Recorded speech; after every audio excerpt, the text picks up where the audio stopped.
morning, everyone. My name is Angela Herlock. I'm the chair for the Board of Commissioners for the Chicago Housing Authority. To our residents and guests who have joined us today in board chambers, and to our remote viewers watching the meeting via our live stream video broadcast, welcome to the July 18th annual board meeting. This is our 86th annual board meeting, and the annual board meeting is held to elect officers for the position of vice chair and board secretary. I will now call the meeting to order. Our board secretary will call the roll to establish a quorum. Good morning, Commissioners. Commissioner Brewer, Here. Commissioner Gutierrez, Here. Commissioner Harris, Here. Commissioner Hart, Here. Commissioner Matenki, Here. Commissioner Parker, Here. Commissioner Washington, Commissioner Herlock. Here. Madam Chair, you have a quorum. Thank you. In accordance with Section 5 of the bylaws, attendance by means other than physical presence, if a quorum of the commissioners is physically present at any meeting, a majority of the quorum may allow a commissioner to attend the meeting via video or audio conference if the commissioner is prevented from physically attending them due to a personal illness, employment purposes, or a family or other emergency. Accordingly, I would like to present a motion for Commissioner Francine Washington to join today's board meeting via video. May I have a second? Second. All in favor say aye. Aye. Are there any opposed votes, abstentions, or recusals? Hearing none, the motion to allow Commissioner Washington to join the meeting remotely is approved. I want to take a minute to acknowledge that we will have a couple of special guests today. I believe that we've been joined by Senator Maddie Hunter at this time. Thank you for joining us. So at this time, I will present a motion. At this, okay, this our second very important guest. We also have Alderman Mike Rodriguez, who wanted to speak on behalf of one of the items that's on our docket today. And I believe he's only going to have a few minutes with us, so we're going to just take a minute to allow the alderman to speak. Alderman Rodriguez, are you able to hear us? Hi, good morning. I'm assuming. Okay, go ahead. Go ahead. Nice to see you. Very good. Can you hear me okay?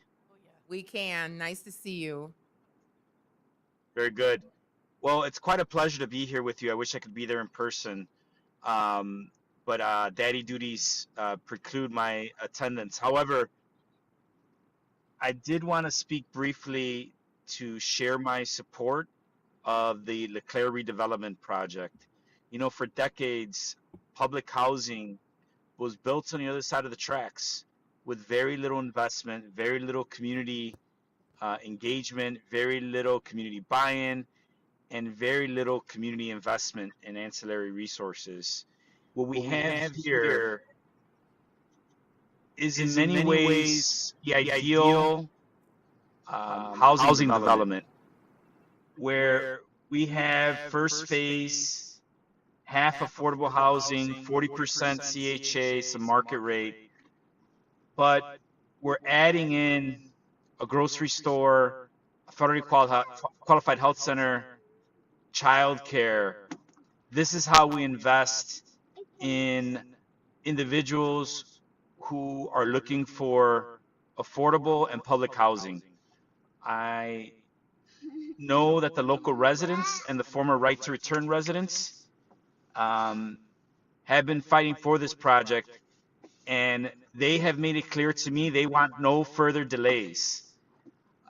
So I want to encourage this body to move this project forward, move it forward today, so that the right to return residents, the local community members, and let's face it, the many hundreds of Chicagoans who have left the city or potentially going to leave the city have a place to call home that's affordable and that has the amenities around the location that many want, that everyone wants, because a quality of life, a good quality of life, is great housing for affordable prices with amenities around it. That's what we have here. I'm so excited to be a part of this development. I'm so excited to partner with Cabrera, CHA, but most importantly, our community who has expressed their interest in moving this forward. So thank you so much for allowing me to speak briefly.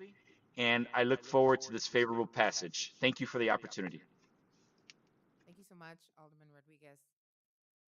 We will continue to move on now with our agenda. And at this time, I want to also acknowledge that we've been joined by Commissioner Washington remotely. Hello, Commissioner Washington. Hello. And at this time, I will present a motion to approve the order of agenda, which is as follows. Centering thoughts from Commissioner Dr. Harris, followed by a report from our CEO, Tracy Scott.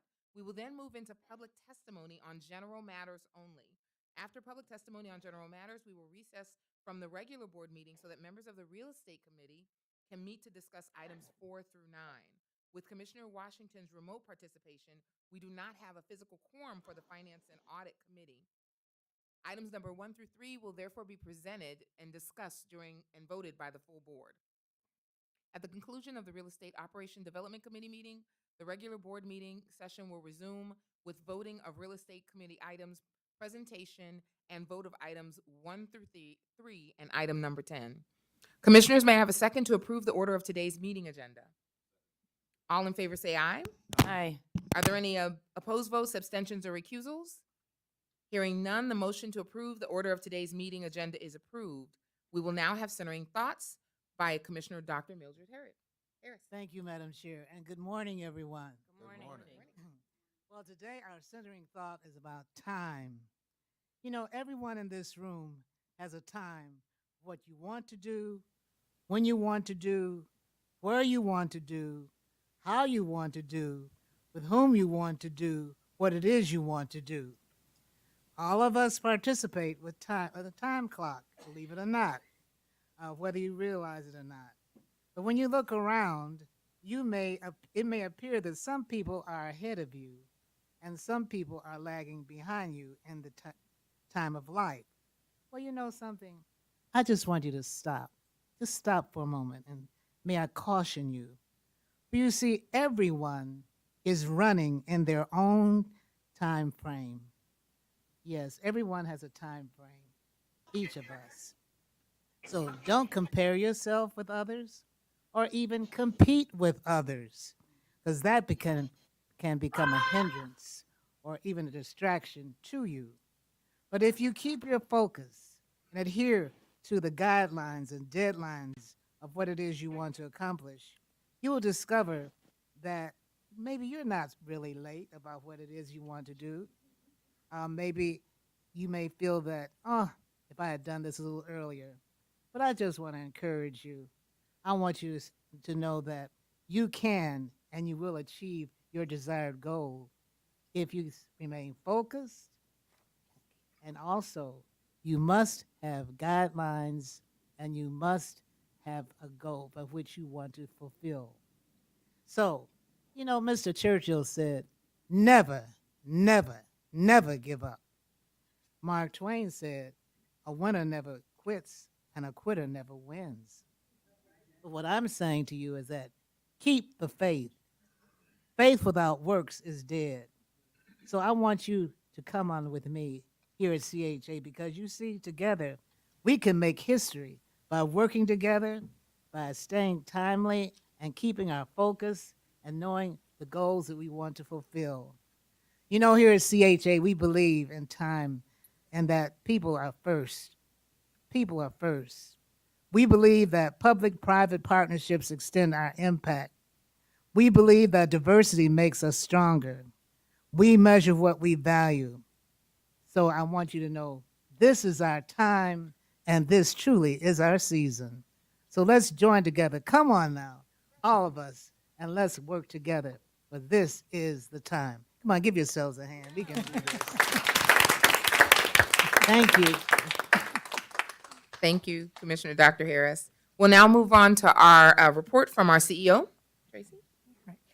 Thank you, Madam Chair, Board of Commissioners, resident leaders, residents, participants, and other members of the public. If you can put the slides up. There we go. This gives you a break, so because I have to follow Dr. Harris, so every time. So it is July, and we have kept a very steady, actually increasing pace from the beginning of the year, and I'd like to share some of the highlights.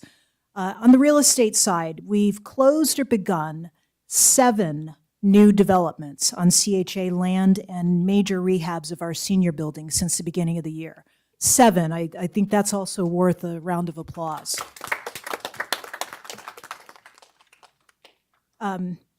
With the addition of these properties and PBV investments, CHA and its partners are creating over 1,800 mixed income apartments throughout Chicago. About 500 of those are subsidized directly by CHA.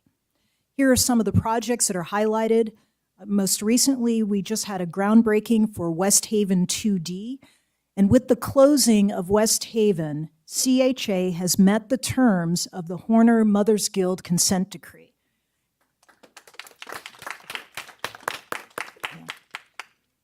Pictured here is Alderman and now Vice Mayor Walter Burnett, Congressman Danny Davis, who joined us, as well as other dignitaries, and the many residents who worked closely with the developer over decades from concept to fruition. I'm sorry, Brinshaw Michaels.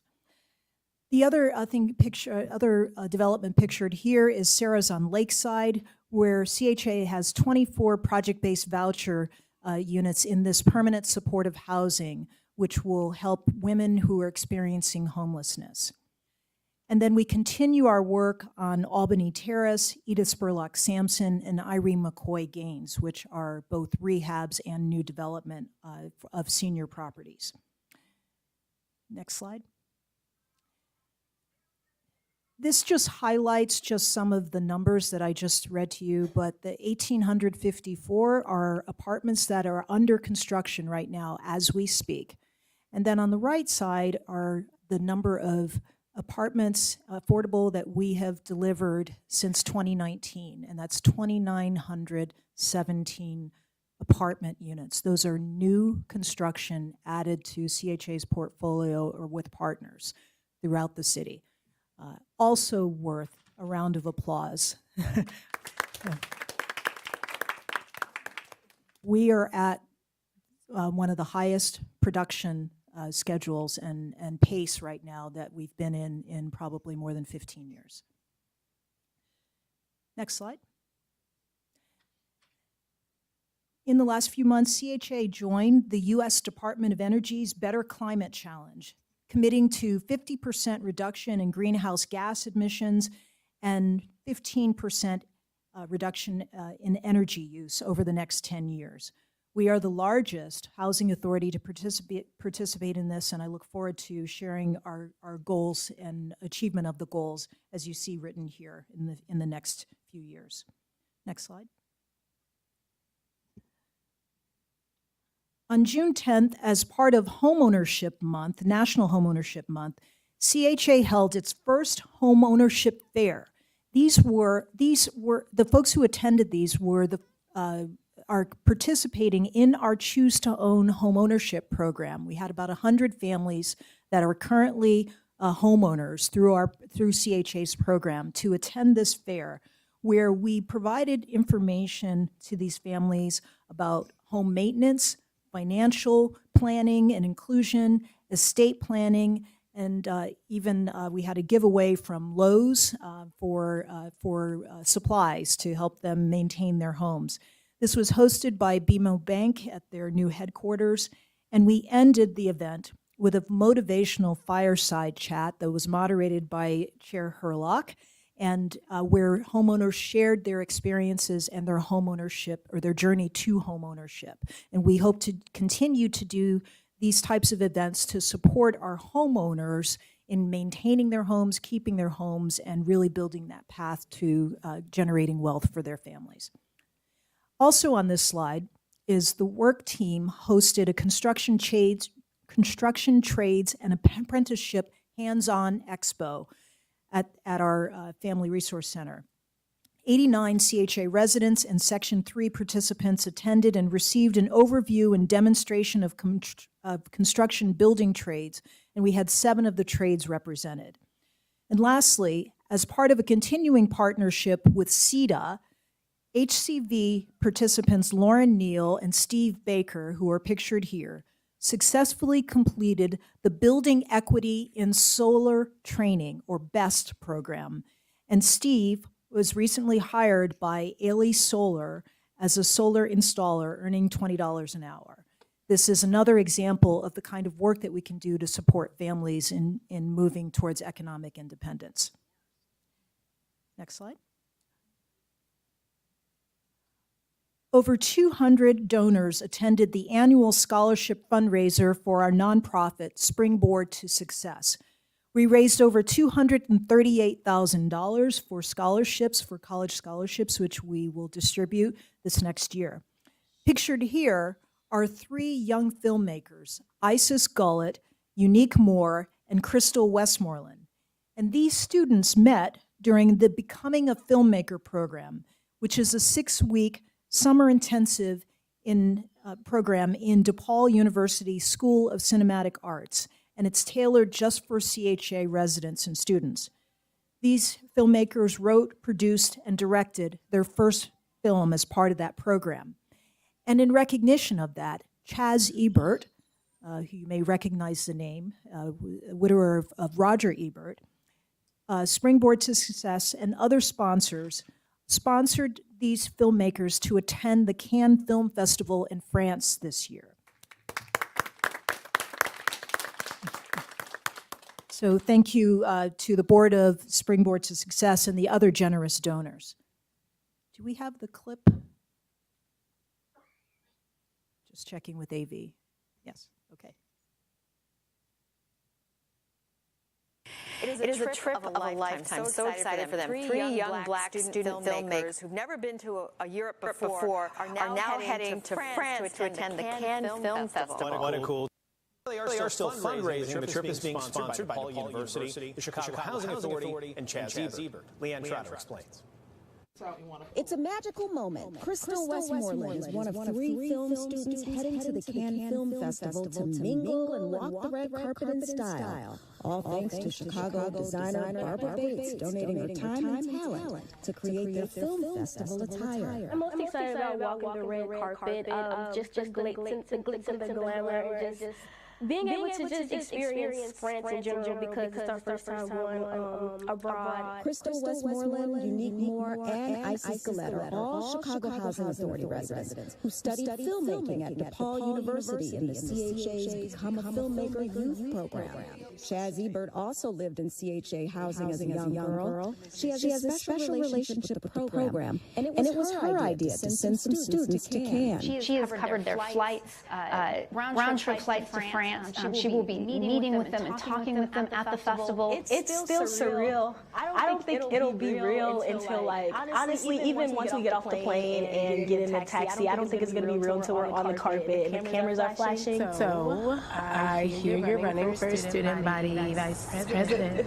The students are also celebrating the launch of their short film, I Am Not Your Token, which is not being shown in Cannes. Isis Gullett wrote and directed the film, and at first, she didn't think her script was that good. But the fact that Lily and all the other people that were in the screenwriting cohort kind of like saw the potential, even though I didn't, was like just really inspiring. I want their story to be shared far and wide with all the youth at CHA and throughout the community, that anything is possible. I really hope that when black girls see us, they like smile and like they're happy, like to see, like, you know, these kids going to France and just being able to do like things that they probably didn't think that was possible, especially coming from like a low-income neighborhood. So it's really refreshing just to be a part of this journey. Leanne Trotter, NBC5 News.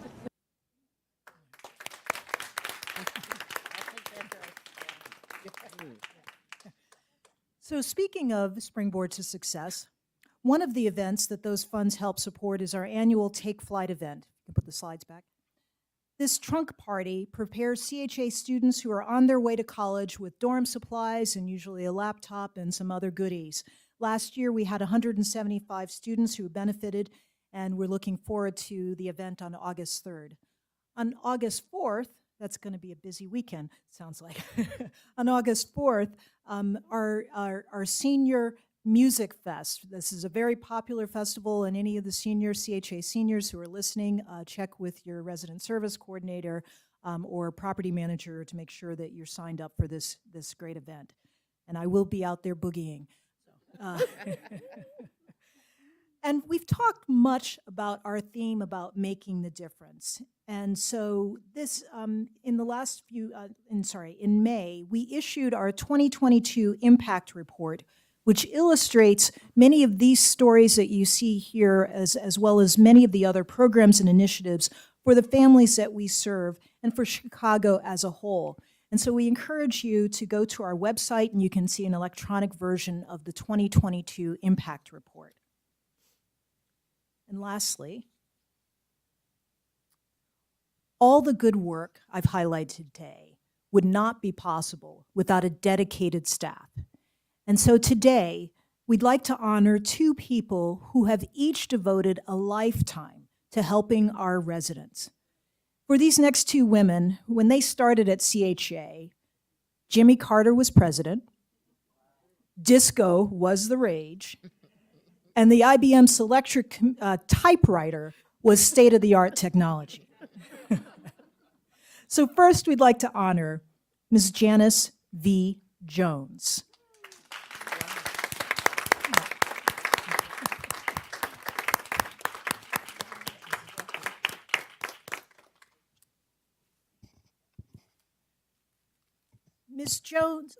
Janice has been an essential part of our mission for over 45 years. From her start as a secretary stenographer to the development manager at Abla Homes in September '77, to her current role as a facilities coordinator in headquarters facilities. Her keen eye for office administration has made her nearly indispensable. I'll let you hug first.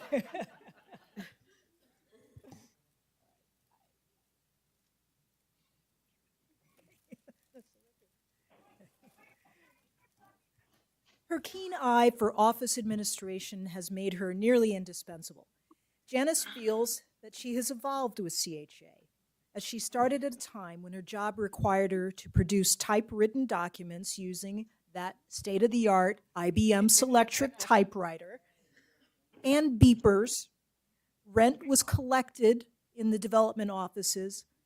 A leasing clerk leased apartments, and rent was calculated by the collateral department. And CHA also had its own employees' credit union. So you remember the days. We've come a long way, right?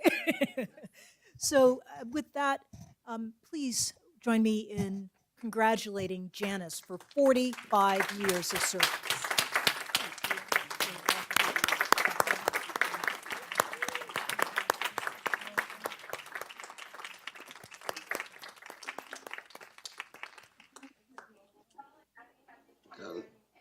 Can I say something?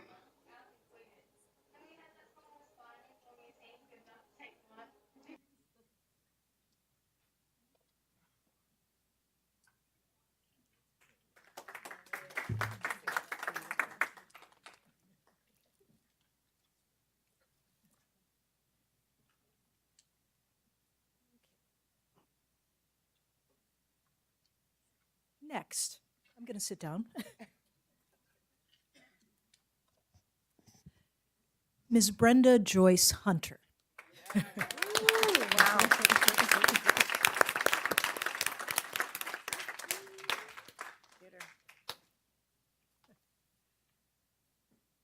I'll let half the hugs, and then I'll keep reading in the interest of time.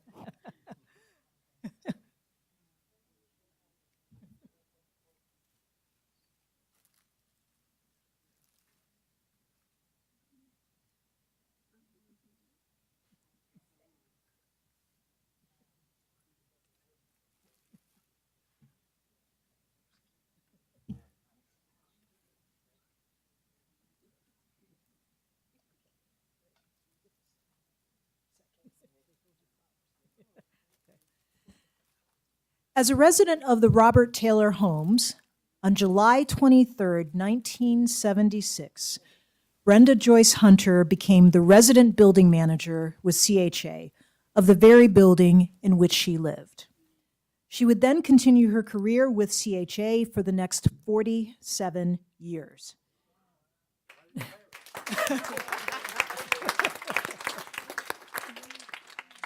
During her tenure, she would hold several titles, starting with resident building manager, management aide, community and tenant relations aide, and construction management, just to name a few.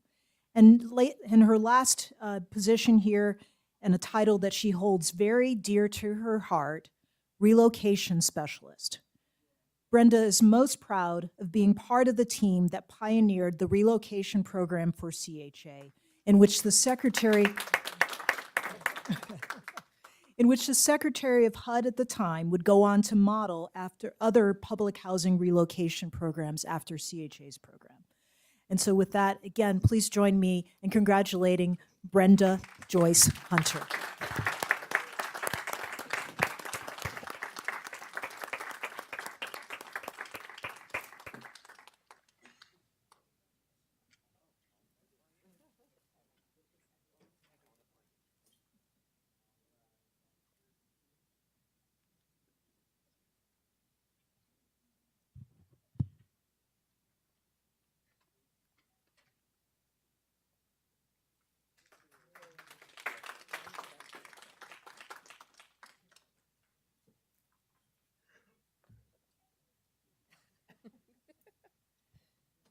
So they say stop while you're ahead, so what better note to stop on? So on behalf of the management and staff of CHA, I thank you for your comments, and Madam Chair, that ends my report.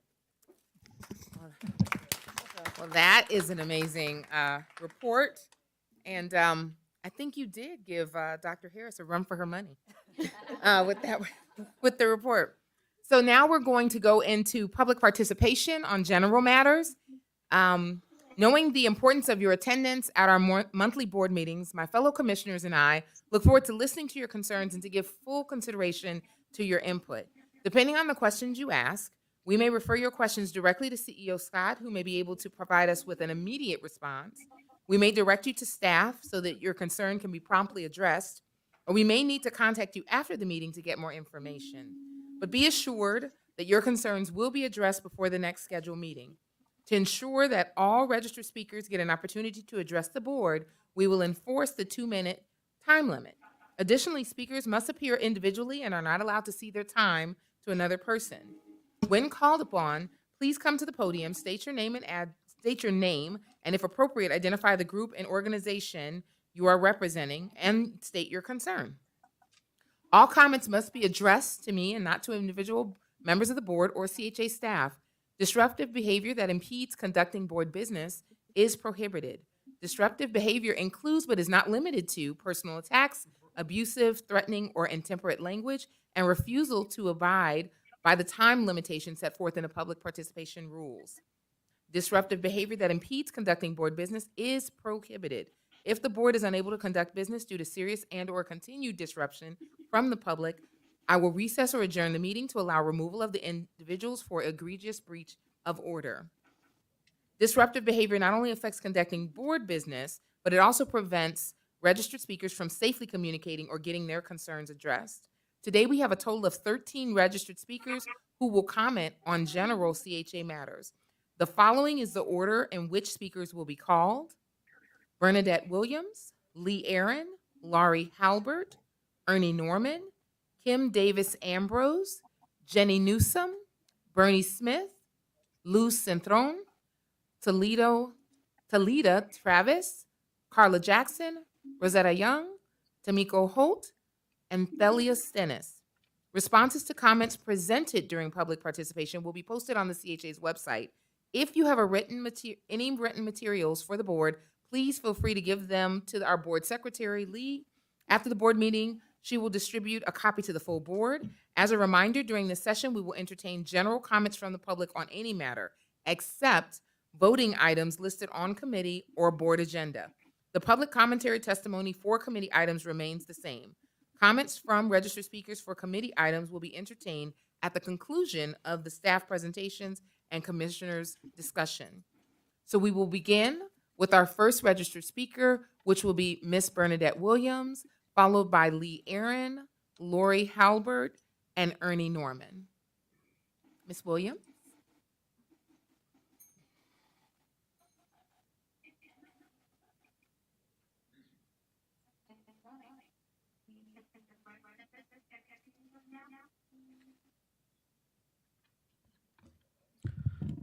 Good morning, everyone. I'm here today to talk about occupied units versus vacant units. You know, I think you all need to rethink how you all order bulk of materials for the developments. It's been going on for a long time now, because you know I hardly come to these meetings unless I'm just fed up with something. But the occupied units have to wait on material versus y'all make ready's getting material done. You can have a resident next door to a vacant unit who might need stair treads, but they putting them in the make ready units. So something needs to be done about that. Also, I always talked about your management companies. You might have a good management company, but their maintenance is not good. So if that's something that you all can look at, you know, like my development, I might have the management might be good in maintenance, but not good in management. So that's something that you all need to look at. And I advise you all, when you're building these new materials, building these new units, you putting in these high price material, but when it come time when the scrappers come around and steal all the scraps off of, like our water specs, it costs $500 to replace a piece that has been stolen from the water spec. So that's something else to look into. We want to water our flowers and grass. Thank you. Thank you so much, Ms. Williams. We'll now have Lee Aaron. Lee Aaron.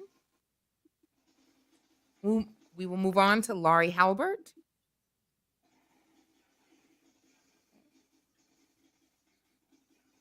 Ms. Halbert. Okay. Mr. Ernie Norman.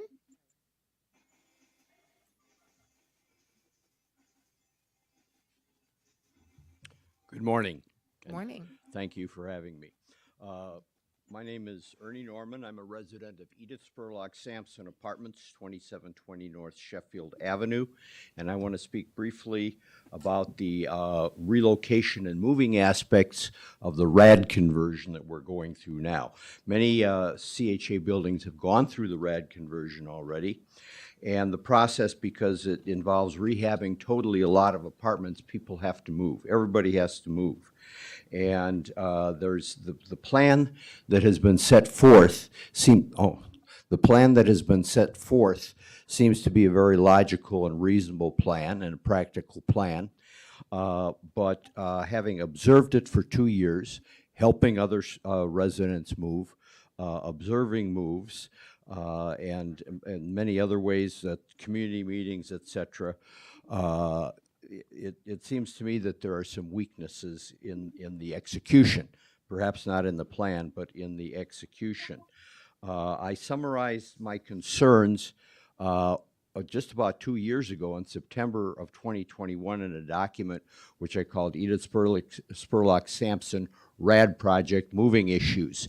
And I made copies of this document available through email and in person to a number of people, including building management, resident council people, and many people here in this building. And I did receive what I would call polite acknowledgement and often some discussion. And but not necessarily a lot of results. And for that reason, I have updated this document, and I provided copies to Lee to pass out to all the board members, and I have other copies if anybody else wants any of these copies. And I would, the basic ask here is I would like the opportunity to talk with some decision makers on this whole process, particularly those that would be involved in relocation. Time is up. Thank you. Thank you, Mr. Norman. I believe our CEO wanted to respond. Yes, thank you, Mr. Norman. I thank you for your comments, and we look forward to receiving your updated version. If you have the extra copies, maybe if you can just leave them on the table here on the corner, and we'll. To the You, the board. yeah, you have all the copies? Yes. Oh, I see. Okay, all right. So we will make sure that we review that closely. Get back with you. Wonderful, thank you. We will now have Kim Davis Ambrose, followed by Jenny Newsom and Bernie Smith. Ms. Ambrose? Okay. Ms. Newsom? Hi, how are you? Good morning.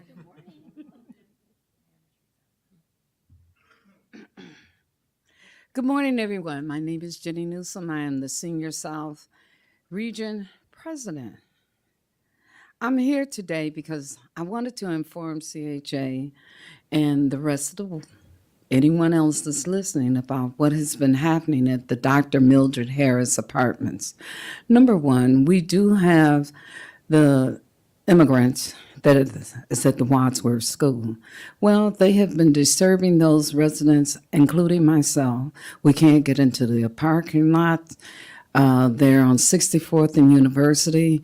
They're blocking the parking lot. They're sitting on top of our card reader. And I personally am tired of being called a CHA, as they call me, CHA Punta Negro. This is unfair. On May 30th, when the guys came over to the vacant lot right across the street from our backyard, the ladies were out there barbecuing. The guy pulled down his pants and defecated. Well, approximately on July 14th, 2023 at 8:46 p.m., I called 911 and the operator heard the shots fired. It later developed into a riot. They attacked the policeman. We all watched this. Normally, after 6 p.m., 30 seconds remaining. we cannot sleep. The 83 apartments that's on that west side of the building cannot sleep because they play loud music, do all kinds of stuff to 2 a.m. Now, I'm just informing you guys because we have a disaster that is going to happen. Thank you, Ms. Newsom. Thank you. We'll now have, okay, the CEO will respond. Thank you, Ms. Newsom, and I know we've had many conversations with you and other residents. I will say that I'll start with, we are a welcoming city, and so CHA is working with our city departments and agencies in the response to the asylum seekers who have sought refuge in our city. That said, we are also at CHA, our priority are our residents, and so while we have continued to do things, we have to do them over and over again. And so I don't think we have an easy solution, but we will try and work with you and the residents to make sure that you have safety and comfort in your own homes, and we'll continue to work with the city. So thank you. Continue to bring those to us. As much as we can do, we will do. Thank you. We'll have Ms. Bernie Smith, followed by Lou Centrone. I'm sorry, Mr. Bernie Smith.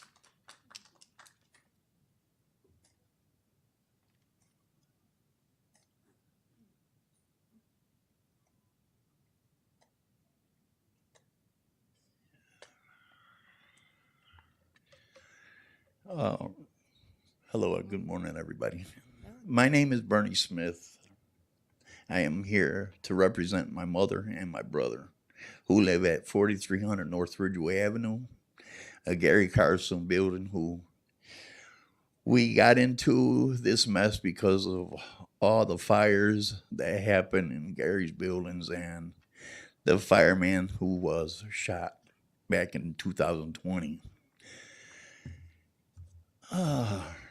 Almost 3 decades of living in multiple different units in Gary's slum buildings. It was CHA was evicting us.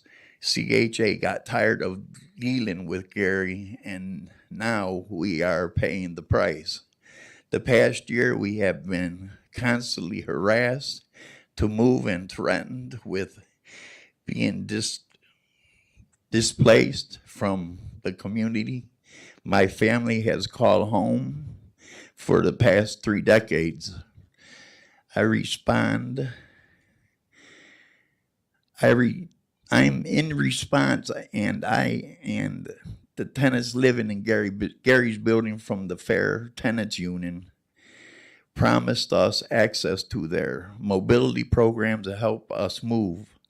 The mobility program is not enough. What are we going to do with $500? My mother, my brother 30 seconds remaining. only have $1,800 per month between the two of them.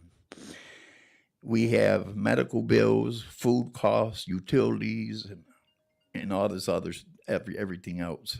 They can't even really afford dish soap, toilet paper, and stuff like that.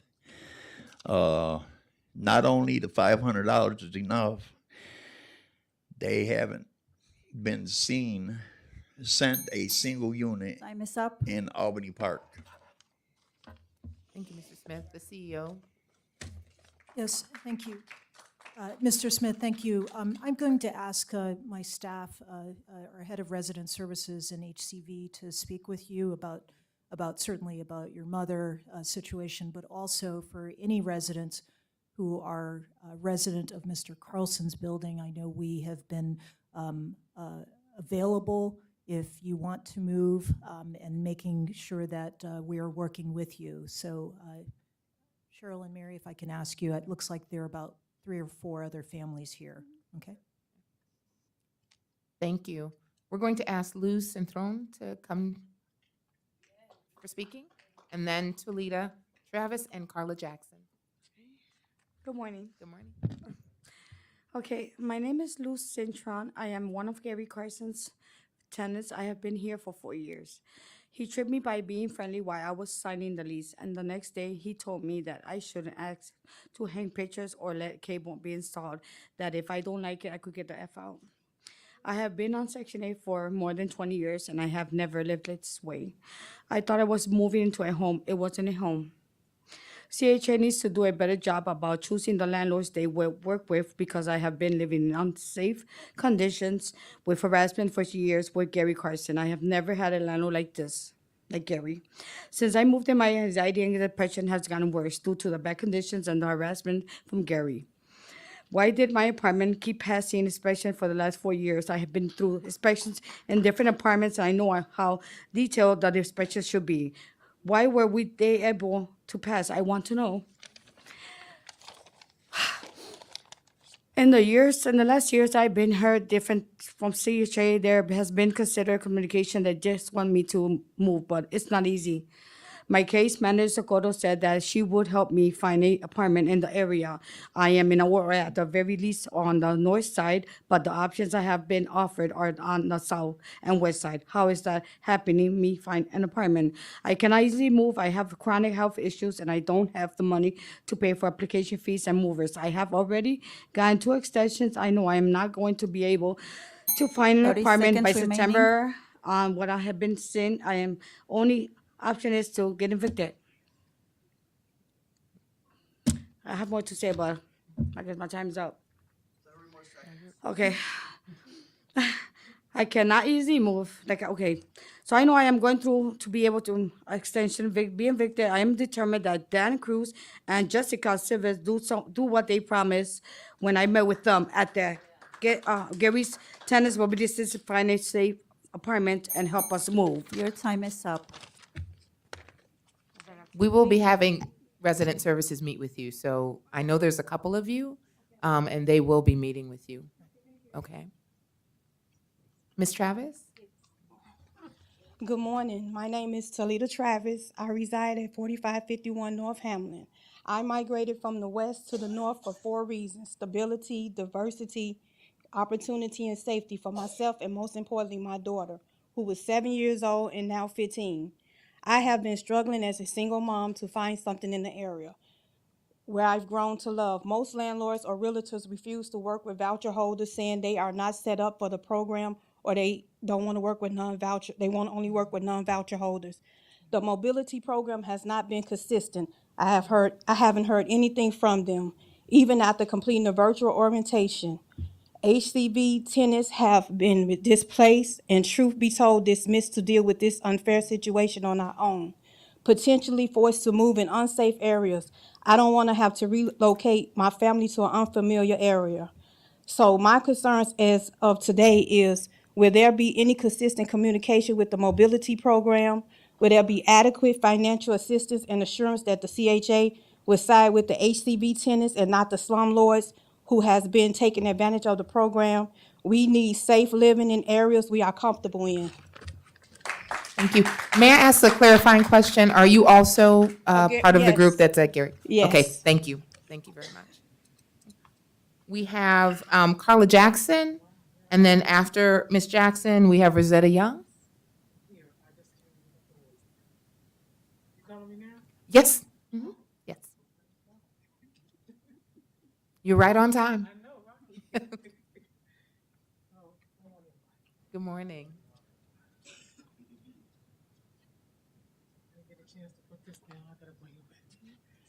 Whew, let me catch my breath. I wanted to say that the homeless people in Chicago don't have any place to stay. And in the same breath, the migrant people come here and get a place to stay immediately. Immediately. It was this lady on 57 and Stony Island been sitting at the bench for almost about a year. Maybe 2. And actually the ambulance had to pick her up, take her to the hospital, and she died because she had nowhere to go. I don't understand how other people can come here and be welcome, which is no problem, but help the people here first before y'all bring the migrants people here and set up shop at other places where they have a place to live. And other people that's been here for God knows how long don't even have a place to stay. And then the homeless people got to go through the red tape. You got to do this and you got to do that and still be rejected. All these different rules that y'all got laying down here for us, and they still don't have a place to live. And the migrants people come here and have a place to live. Even in the schools, they still got some place to lay their head down. And we got people on the streets that been in Chicago for God knows how long and still don't have a place to live. I don't get it. And then when I get through speaking, somebody gonna come up and give all these different things that has 30 happened. seconds remaining. And have all these different things that y'all have done that hasn't happened. Y'all say it happened, but I can't tell because they have nothing changed for the homeless people in Chicago. Yeah. Thank you, Ms. Jackson. Thank you very much. We're going to have Rosetta Young, followed by Tamiko Holt, and then our last speaker will be Thelia Stenson. I'm sorry, Stennis. Good morning, everyone. My name is Rosetta Young. I reside at 4250 South Princeton Avenue. I am the president of the building, and I'm also the secretary of the LAC. The problem I have is that when we go out of town, our house is supposed to be secure. If the door locked when you leave, when you come back, it should be locked. Well, my door was left open not one time, but twice. Last year, I overlooked it because people can make mistakes. But now it's getting to be a personal problem. Because why just when the exterminator come in my house to exterminate my house, my door be left open? You know, and this happened, my door, I left here going out of the state on the 17th. My door was open from the 11th to the 15th. I get a call on my way back to the United States saying that my door is open. I called the management and I told her, why is this always happening to me? And I specifically asked you all that if you're going to exterminate her, wait till I get back to save a problem. But this seems to be a personal attack. I got a management does not work with me. She work against me because I stand for what the bylaws say. I don't bend them 30 seconds and I try remaining. not to break them. So therefore, it's a problem. They have a so-called kangaroo hearing on me, and it's a mess. And then they got they speeding it up They got the exercise room shut down because something I brought to them. I told them a resident is not allowed to bring the equipment down for other resident to use. Miss Clark, Miss Park, and Keith sit there in my face, say it's okay. Time is up. So, thank you. Thank you, Ms. Young. We'll have Tamiko Holt. Okay. Tamiko Holt. And then we'll have Ms. Celia Stennis.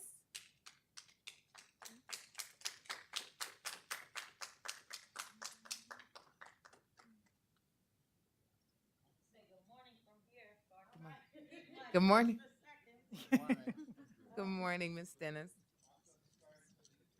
Okay. Okay, good morning again. I am a Gary Carlson tenant. I'm speaking to you all today because I, as well as others who spoke here today, am HCV holder representing the Fair Tenants Union and the ATU. I too have suffered from health complications and hospitalizations, bug infestations, as well as abuse from Gary. I have been spraying since we got the migrants. I have been spraying my apartment every other day, literally, till I made myself sick. The roach infestation is outrageous. I have a daughter with kidney disease. She comes here, she's supposed to be moving here. You cannot have a roach in a line where someone is doing dialysis, okay? This issue not only affects me, but our entire community. I watch roaches go outside and come in from outside now since their arrival. The CHA was admonished by HUD for all the money they're not spending on their residents, yet HUD admonished you guys, but they gave you the money and nothing has happened. I had an entire speech written here, but I'm not gonna go over it. I'm gonna refer back to Dr. Harris. You said time, we're under a time crunch. You said faith, we've met with you guys in good faith. We got no response until contacted again with vague dismissals. You said keep our focus. We're keeping our focus. We're helping you keep the focus because you just basically ignored us. Tracy Scott, I've been dying to meet you. So Governor Pritzker approved giving state-funded money, IDA, to Gary Carlson. CHA is taking their money out the back door. Governor Pritzker giving money in the front door. Our building is being filled up to the same slumlord with IDA money. Make it make sense. It's not making sense. Time is up. Thank you. Thank you, Ms. Stennis. The CEO has a response? Yes, I'd be happy to meet you, Ms. Stennis, after this meeting. I do want to, I'm hearing all of the concerns, and I understand that there are several folks here who are living in buildings owned by Mr. Gary Carlson. I have asked my staff to convene a short meeting outside of when the board goes into closed session so that we can hear your concerns and take those down and sort of figure out where we can go next on this. So if you could see Dan, if you can hold your hand up, Dan Cruz, who is my chief of staff, who is in the back of the room. If anybody can turn, Dan, you want to hold your hand up again? Hold your hand up. Yeah. If you can see him, and he'll meet with also our head of resident services and our housing choice voucher program staff, who will talk with you more. Thank you. I believe that I'm sorry.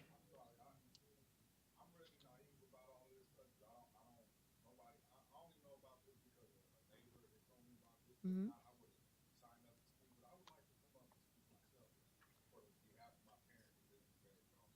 Well, we do.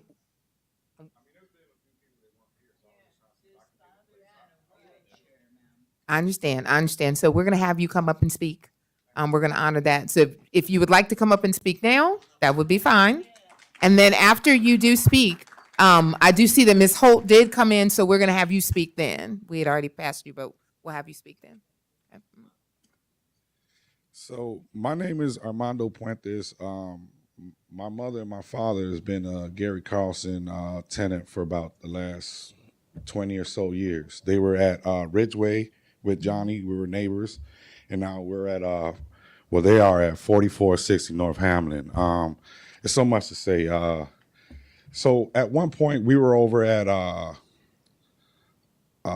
Wallen Street, and when we moved from there, I have found my parents. My dad is in a wheelchair. My mom right now has kidney disease and heart failure. She has a pacemaker, 72 years old. She recently just fell because the floor is unleveled. The nails are coming out. My mom just hurt herself just a few days ago. My dad is in a wheelchair. I found him an apartment on Ashland and Bryn Mawr area, and the inspectors had went over there, and they first claimed that they couldn't find the apartment, and then they said that it was let, and it was a beautiful home for my parents. It was like 3 steps to get outside. My dad's in a wheelchair where we can't carry those big wheelchairs down the flight of stairs. Since my dad's been in CHA, he's never had a wheelchair accessible apartment. You got Gary Carlson. We should call him Al Capone. He's like a gangster to the community. You know, he got all the crackheads cleaning up the streets. So I feel like CHA and the city is in cahoots with this guy because he's getting away with so much that I don't get it. 30 seconds remaining. My parents are in the wheelchair and they're trying to find an apartment. They're getting kicked out, but they don't know how. And they don't speak English, so I'm speaking on behalf of them. I also was I was supposed to be in a CHA 2017. I never got a call, never got an email, never got anything. I'm homeless right now as myself. I'm taking care of my parents. I got children going to school, all kind of things, and CHA is not helping. I don't care about me, but at least for my parents who they can't help themselves. Thank you. So I do want to say that we definitely appreciate all of you coming out and showing, not only expressing what's going on in your building, not just only to these tenants that are coming to speak about their particular landlord, but everyone who's speaking today. So please do stay behind because we do want you to connect to the right person so that you can get the assistance that you need, please. We're going to have Tamiko, Ms. Holt.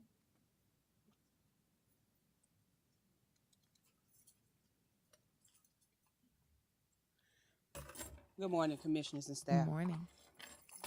Just listening to these stories, and I was listening on my way here on YouTube. You don't see the redundancy for years. CHA has always dropped the ball. I've constantly asked for check and balance system. You got tenants living in your own property, and before it became back your own property, I'm talking about Loomis Courts. You were responsible for the management over the management teams. Still the same thing. But what I'm finding here is that the intimidation is still going on. You have our people living in plantation status. And it's been like that since I was little. But the intimidation with keeping tenants from speaking out, it had kind of subsided. But now it's back. You got to stop that. You have, and once again, I keep writing the board, you're not responding. You're not responding I don't even see any change of movement about your executives. You think they work for you, they don't work for you. They have other masters that they answer to. And that's your problem. You have to get rid of, you have to cut out the poison from the source. And you got the same people, you all will leave. You all will leave and you all will rotate in other agencies. But these same people sitting in middle and higher management is still here. That says something. And the problems continue. That means you got to start looking at those staff members in order to make change. 30 seconds remaining. As far as your unfair business practices, the same thing. You had an employee to pretty much abuse his authority. I know he did. That meeting that we was in with the CEO, I went out of that meeting 30 minutes before the management company at East Lake called me about some projects that I had over in the building, and they never talked to my construction manager, which worked for CHA, which the contract was straight through CHA, and they messed with my contract ever since after then. Sent you paperwork on that. Haven't heard anything, and stuff's constantly moving along like nothing is being said.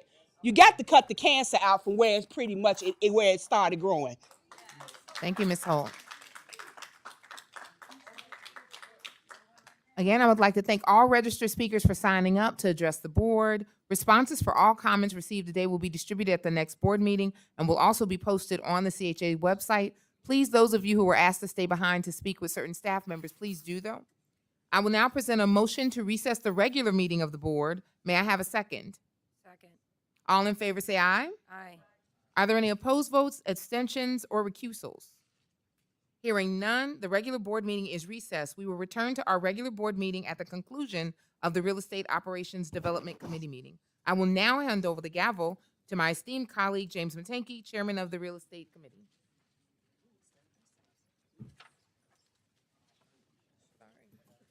You have a gavel. Good morning. Do I hit the gavel first? Okay, well, we need a roll call, please. Commissioner Gutierrez, Here. Commissioner Harris, Commissioner Parker, Commissioner Matanke. Here. Mr. Chairman, you have a quorum. Thank you. I'll give it a moment as people.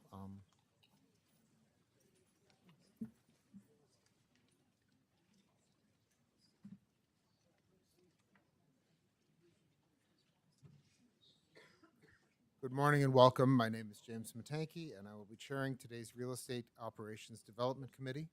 Before we move on to business, I would like to thank Commissioner Harris. Matanke, we can't hear you. Good morning. Better? Okay. Good morning and welcome. My name is James Matanke, and I will be chairing today's Real Estate Operations Development Committee. Before we move on to business, I would like to thank Commissioner Harris for chairing the May 18th committee meeting in my absence. Thank you, Dr. Harris. The July 18th meeting is now called to order. The board secretary will call the roll to establish a quorum. I did that already. I'm sorry. Okay. Thank you, Lee. Let the record reflect that Chair Hurlock, Commissioner Brewer, Hart, and Washington are also in attendance but not counted for the quorum. The first matter for approval is the meeting minutes of the May 16th Real Estate Operations Development Committee. Is there a second? Second. All in favor say aye. Are there any opposed votes, abstentions, or recusals? Hearing none, the minutes for the May 16th are hereby approved as submitted. We have 6 items for consideration today by this committee. As a reminder, comments from registered speakers will be entertained after presentation by staff and discussion by commissioners. Items will then be voted upon after public participation. The first item for consideration is item number 4, authorization to award contracts for HCV administration and owner services. This item will be presented by Cheryl Burns, Chief Housing Choice Voucher Officer. What happened to your leg? I dropped a toaster oven on my foot. Sorry. Can't make it up, right? Okay, may we have the presentation, please? Good morning, commissioners. Morning. HCV, I'm sorry. I also have with me my Deputy Glenda Clark. Her team will be overseeing the quality control for these contracts, so she's here Good in morning, case you Ms. have other Clark. questions. Good morning. HCV seeks approval to enter into performance-based contracts with NAMIK and Associates and CVR Associates for inspection services, which will cover HCV, PBV, public housing, and RAD, call center management, waitlist and admissions, and owner services, which will serve HCV, PBV, and RAD, and marketing communications. As you will recall, this board approved the administrative operations of the HCV Tenant Service Regional Offices through a separate procurement process in 2022. In January of this year, a subsequent procurement offer was issued to identify qualified companies to provide additional administrative support for HCV, public housing, and RAD. CVR and NMA are both nationally recognized and have worked in both the capacity of program administrators as well as technical advisors for HUD. This contract will allow CHA to continue to provide high-quality services to all participants while increasing managerial expertise on site. These contracts are for a 3-year base term with 2 one-year options that could be exercised if quality services continue. The aggregate total of amount of these contracts is nearly $55 million over a 5-year term.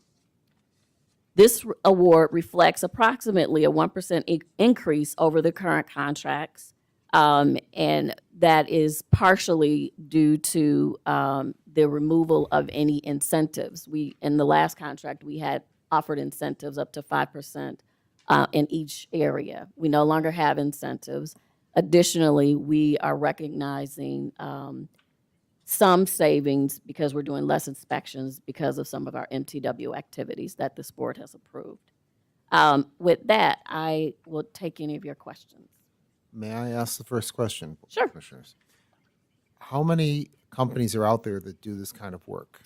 And this goes to procurement. How did we only have 3 people and only 2 responsive responses?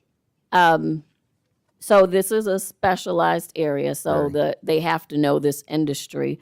I would say there's probably a couple more. One that used to be here, Quadell and Associates, PCG, the firm that also bid. They've not done this work. They have done some consulting work for the CHA several years ago, so they understand how our programs work.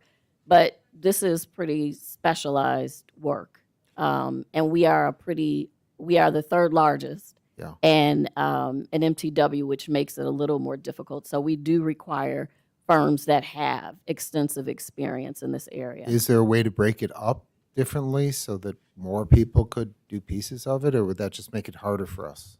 Well, I think it would make, I can't really speak to whether it would make it harder. I don't know that there are a lot of agencies that have the scope. And I think these 2 vendors are subcontracting out pieces of the work to vendors that can do some of that smaller work.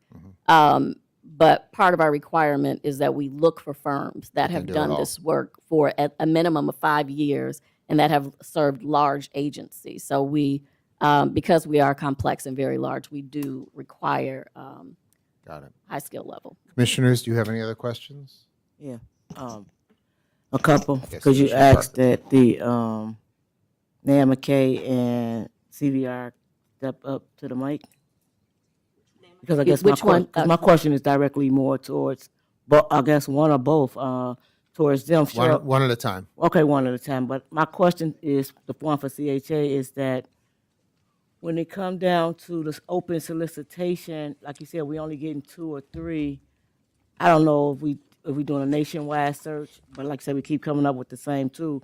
So that's why I take my question back to one of the 2 vendors to see that you subcontracting, NAMA-K, for instance, is subcontracting with another out-of-state firm. Is it a reason why you can't find firms in Illinois to do business with? Good afternoon, Board. I'm John McKay. I'm the CEO of NAMA-K and Associates. Good afternoon, Mr. McKay. Actually, our 2 subcontractors are both local MBEs here in Chicago. But it say, okay, I guess in the write-up, it's saying that we had some women's group out of Florida for your MBE site? Oh, that's on the other contract. Yes, I apologize. On this one, they are both local. Oh, so maybe we got the wrong information. So you did get Debbie, you have to speak in the Yes. Do what part of the work did you get the Illinois contractors for? Inspections and the call center services. And so is this your first time using those vendors? One of them we've been working with for years. Actually, it's a former employee that started his own company, and now we subcontract to him. Okay. So what about, Cheryl, do both companies get a bid on the same scope of services, or do we got NAMA-K just doing certain services and CVR doing the other? Or is it all open for both to bid and be selected? Everyone can bid on anything, everything. Is that happening? And we just It is. How do we split that up between CVR So it and was NAMA-K? based on the scoring, the evaluation committee that went through and evaluated each of the proposals on their strength, as well as oral presentations that they had. And could we have CVR just talk a little bit about their internship program? Thanks, NAMA-K. Thank you. Appreciate it. CVR said that in their John McKay. In their I'm just kidding. I'm Thank sorry. you. I can't be his mom. You're You're calling him his mom. Yeah, that's his wife. I'm sorry. Good Mother, morning. excuse me. I'm morning. Charmaine Johnson Davis. I'm a senior associate with CVR, and with me is Candace Horton, also a senior vice president with CVR, and she is also the person in charge of our engagement with CHA. She's our deputy program director here. Good morning. Good morning. I was just wa- Commissioner Parker, do you have another question? I'm so sorry. Yeah, I always ask a lot of questions because I am a HCV participant, and we just had a lot of issues going on with the whole HCV families coming in about the processes they quality of going the through and all the quality of living. And so I'm not sure if you got. I know you don't handle inspections. No. No, they left. But you guys talked about having a internship program. I just want to know, how do you go about setting that up, and how do the residents participate? You want to speak to the internship? Sure. We have set up internship programs for both high school students and college students. We are working with the Work Resource Center as well as ENES to provide opportunities. Additionally, to provide opportunities across the city, we're working with several social service agencies to give them opportunities. We talked a little bit, or it was mentioned, that there's not that many firms. So one of our biggest things is to work and develop young housing professionals. So we're starting to catch them early. This is an industry that's very niched and nuanced, so not that many people know about it. So if we get the opportunity to bring in young people, young college students, we'll be able to build some of the future housing professionals, and that's what one of our goals are. So I want to talk about Section 3 residents, because residents is the one that's got the lived experience. And so I would like to see residents be hired, not just going directly through high schools, and you may get just local residents and not CHA residents that's living in your Section 8 properties. We're working with CHA's services now, various programs throughout the agency. We actually currently have interns for the summer that are CHA residents. Thank you.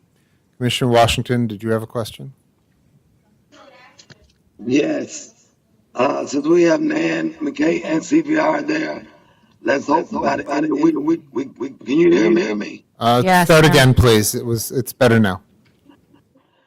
Since we have Nan, McKay, and CPR there, let's hope about it. We'll get some closure on Gary's place. Oh.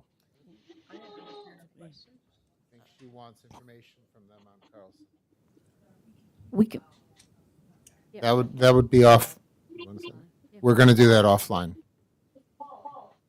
Okay. And welcome. And when they call line, you'll be more than 3 minutes on the call line. When you call in with a problem, to Section 8, have a question, they'll give you a certain amount of minutes to talk, and sometimes they have everybody up ahead. Everybody don't know how the system to pull up their forms. Thank you. I understand. thank you, Commissioner. Okay. Yes, we'll be working on that. And Chair Herlock, you have a question?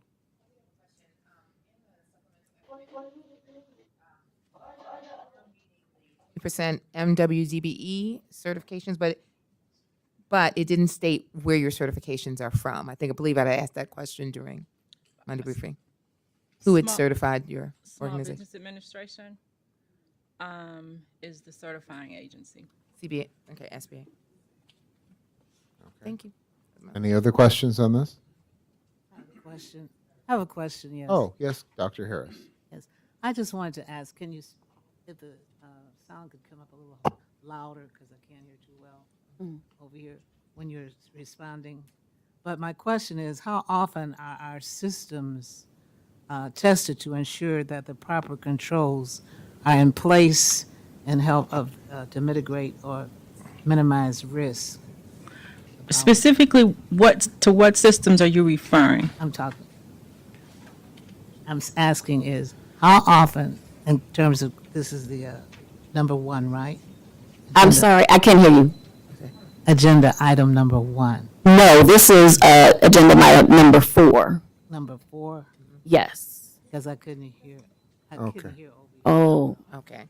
Yeah, this is for the HCV administration Okay, 'cause I contracts. couldn't hear, that's why I'm asking. Okay. If they could put the sound up so that I could hear better. Lee Because is asking that the sound be turned up. Thank you. Thank you. Okay, that's. Thank you. All right. I did want to, this is not a question, it's a comment. I did want to express thanks for, I know that you were the originators of the symposium, Yes. and I think that that's a really great initiative that we do. So I just want to acknowledge that. Thank you. Thank We you. Appreciate it. Thank you. Hearing no other questions, then thank you. The symposium thank was you. wonderful. All right. But I do have something. Oh, Dr. Harris does have. Well, okay.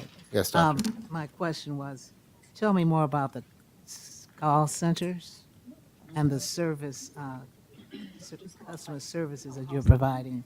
Call centers and customer service. Cheryl? So we have call centers that are based in our West Regional office, and we receive about 4,500 calls a day. We do limit the number of calls mainly because we don't want people on the line too long. So we attempt to provide what's called a first call resolution. So we try to answer questions while they're on the line, but if not, the call center agent will submit a ticket to a housing specialist or a supervisor to get back to the family so that they can spend more time talking to them. But it's just the volume on the line that does keep us trying to keep those calls limited so that everyone can get some assistance, and if not all of their questions answered, receive a follow-up. Okay, thank you very much. Thank you. Could I ask CHA a question? Yes.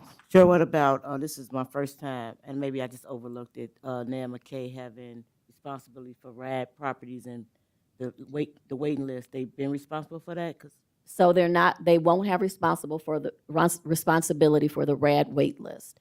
The wait list and new admissions is just for HCV and PBV.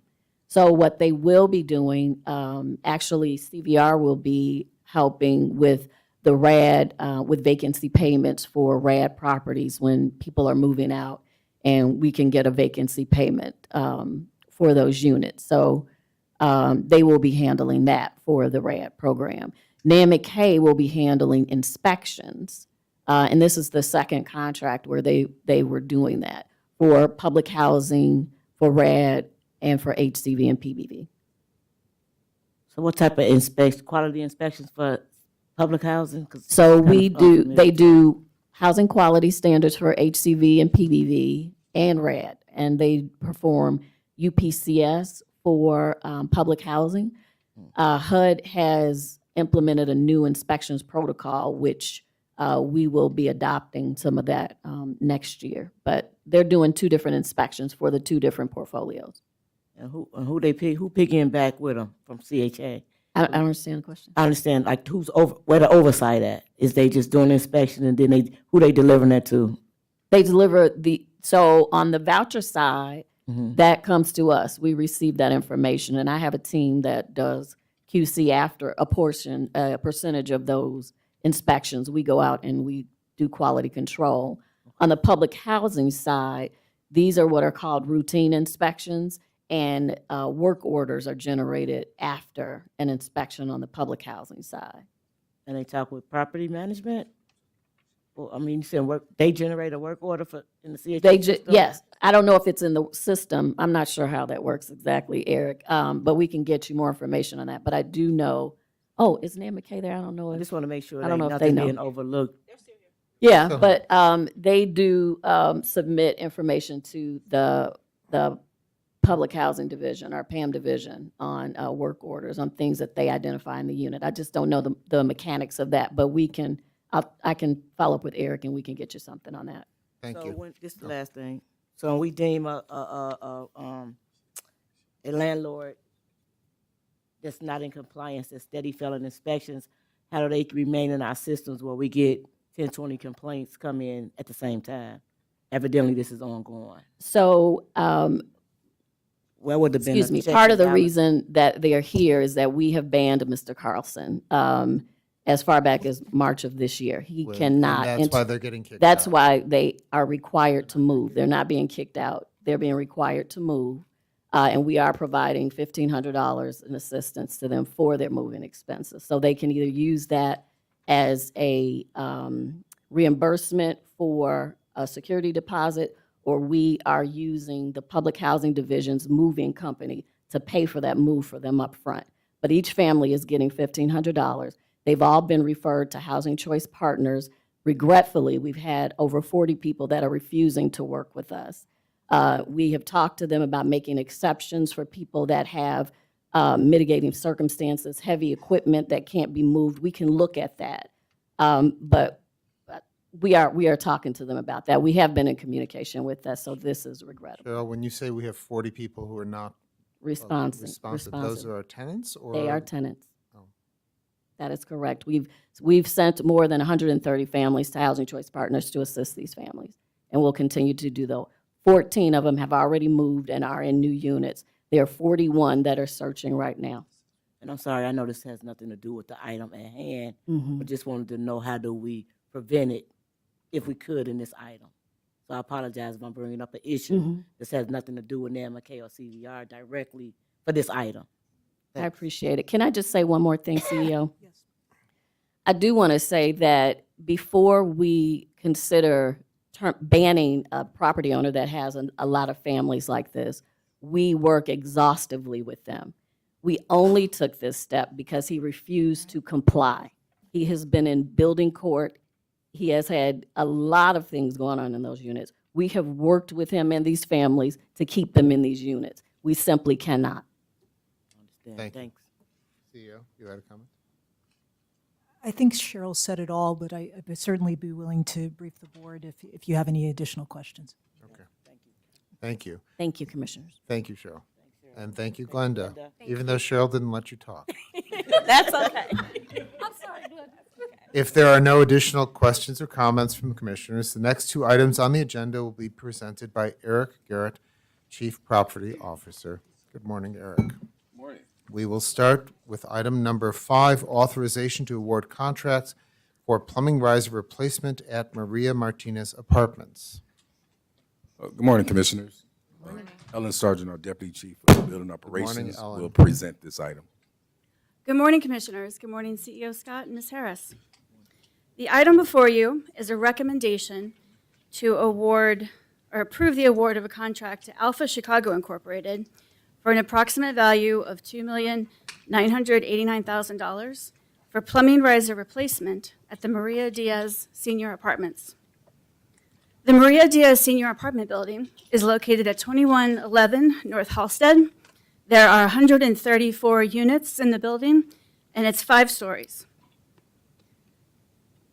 The reason why we are recommending this project, this capital improvement project, is because the galvanized steel plumbing risers, which distribute and deliver water to all 134 units in this building, have reached the end of their useful life. By replacing the risers, the pipes, now, we are going to reduce the risk of a major leak, a water outage, or other damage that could be caused by this water damage or water outage. The plumbing risers will be replaced completely. The old galvanized steel will be removed, and new copper pipes will be installed and connected to all of the units. I would be happy to take any questions that you might have. We also have the president of Alpha Chicago Incorporated, Mr. Wes Kahn, available for questions.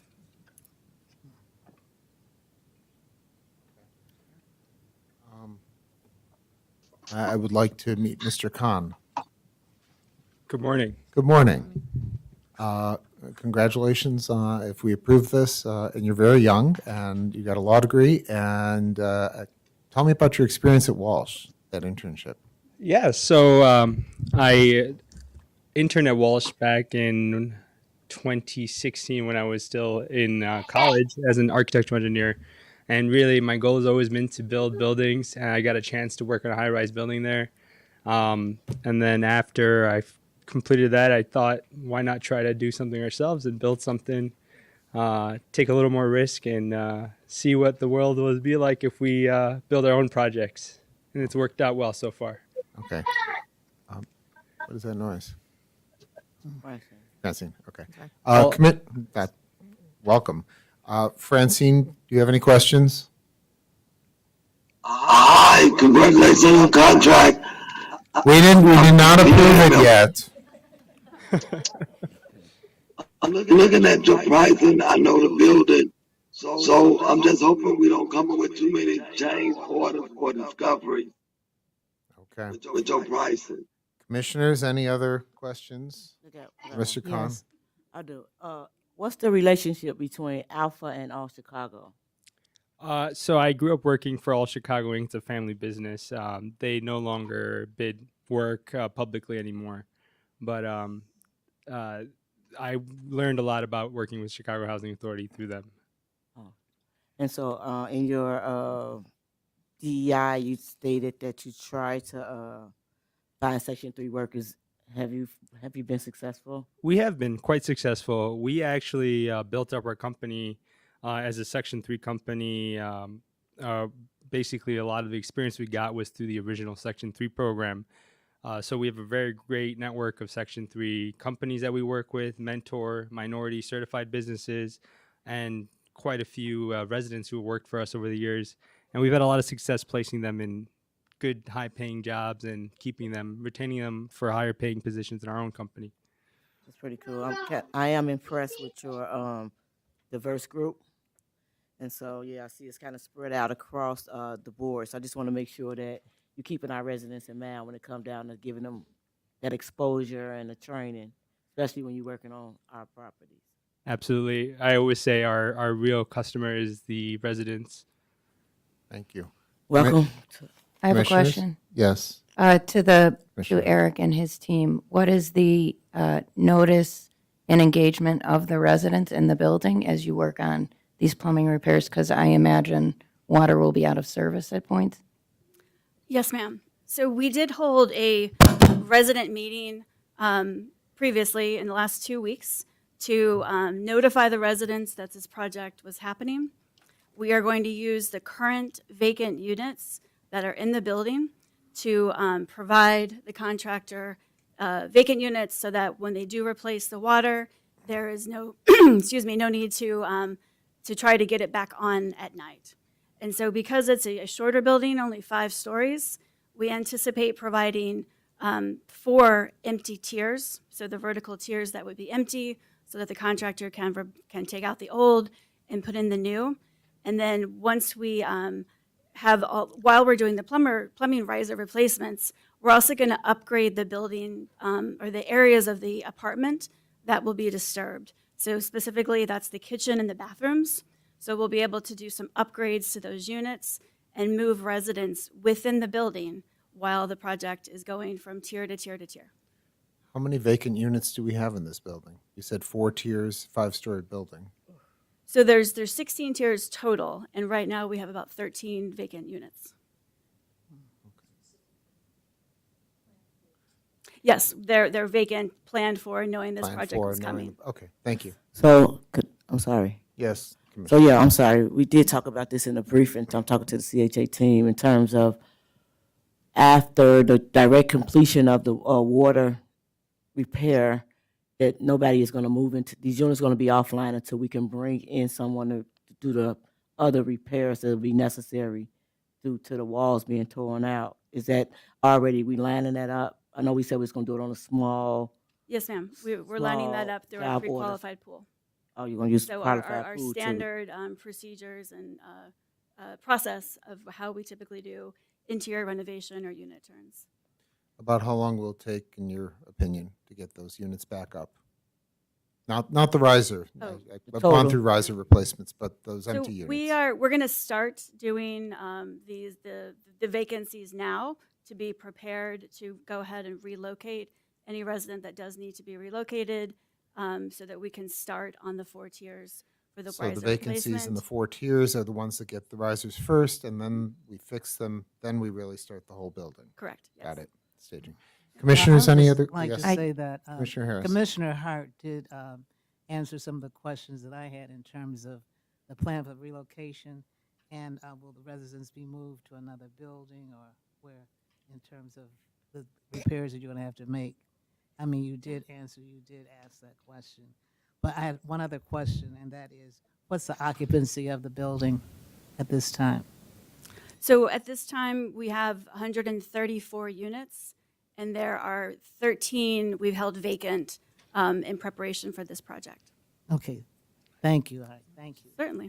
I have one last question. Yes, Commissioner Hart?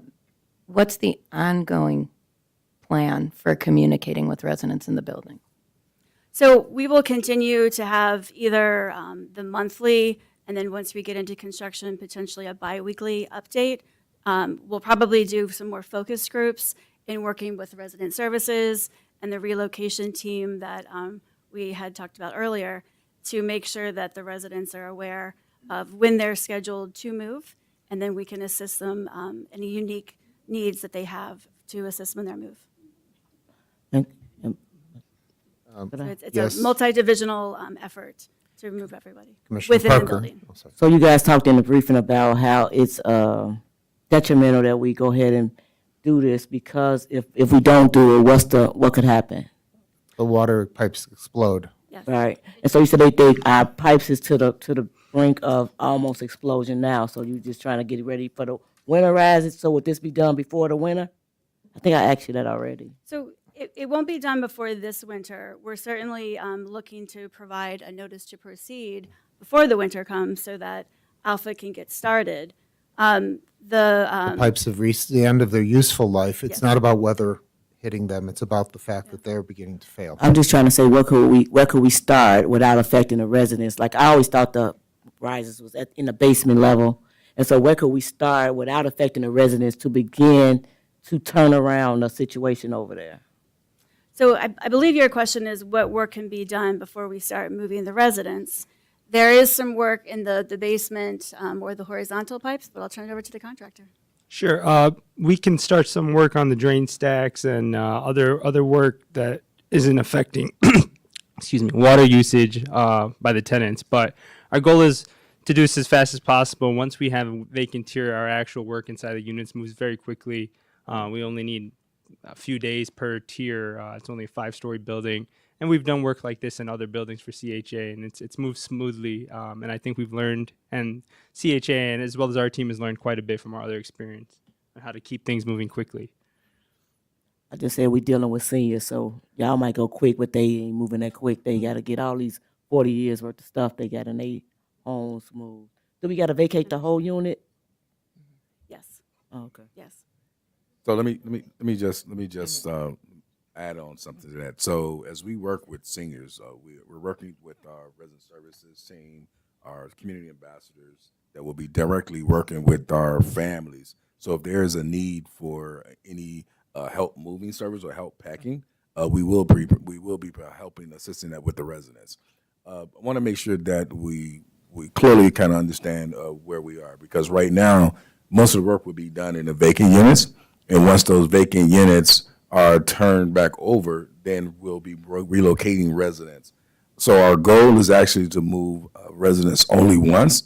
However, the first phase of folks, because we have to clear those tiers out, we'll have to move twice. But what we're doing is we're rotating them. We're going to be rotating it so far that they don't have to move back to back. And we'll put it, as we go around the building, we'll rotate, moving everybody clockwise around the building. Could we move around the health challenges? So say we got a person that maybe have a more severe health challenge, that we save them either for last, or, you know what I mean? So they will only have to move. We consider moving them once. So we'll definitely take that in consideration. Thank you. Any other questions, commissioners? Hearing none. Thank you, Eric. Thank you. Thank you, Ellen. Okay. The next item is authorization to award contracts for security management information system. Good morning again, commissioners. Eric. I have Edward Zickes, our Deputy of Safety and Security. Thank you. He will be presenting this item. Thank you, Board of Commissioners, for having me today. Welcome. I am seeking an award to Omnigo Software LLC for a 5-year contract, a base term of 3 years for $1,234,636, an additional contingency of $30,000 for any infrastructure or upgrade needs, and 2 option years at $483,472 for a total of $1,748,108. This system is a security management system that we will be using as our incident report clearinghouse. Currently, we take in reports from 4 security companies, multiple property management companies, all of our local, state, federal agencies. When we get reports from them, it could be up to 10, 15 reports for a single incident. This would allow us to put them all in one spot to one referable number or reference that we can have under that everyone would have availability to. Also included in this is a dispatch, an automated and assignment dispatch system that will allow us all the calls. We get up to 20,000 calls in our Emergency Services Operations Center. Currently, we log those on Excel spreadsheets and notes. This allows us to put it directly into the system so that there's a permanent record and tracking of where that incident sits. The other portion of this is visitor management, which would put badging and credential checks in all of our senior buildings and commercial spaces. So when you now go to a senior building, you present your ID, we print a badge, we take your information, and now everybody walking through our senior buildings will be badged and we can keep track of who's who in our buildings. Then there's a contractor credential and training module in there that we can upload and keep track of all their credentials to make sure that all the officers working for our communities are up to date. And then a big portion is evidence management. As you know, we do a lot of video for Chicago Police, risk management, FOIA requests, things like that. This gives us the ability to keep that in a safe space under our control rather than sharing a file, a video file. This would put this in a viewing room, so to speak, where they can view it under an expiration date and allow them to see what they only need to see, which is a big step from where we are now. With us, we have Cheryl Staring from Omnigo, who is our contact for this project. Welcome, Cheryl. What did you do to your leg? I wanted to show solidarity with Ms. Burns. Okay.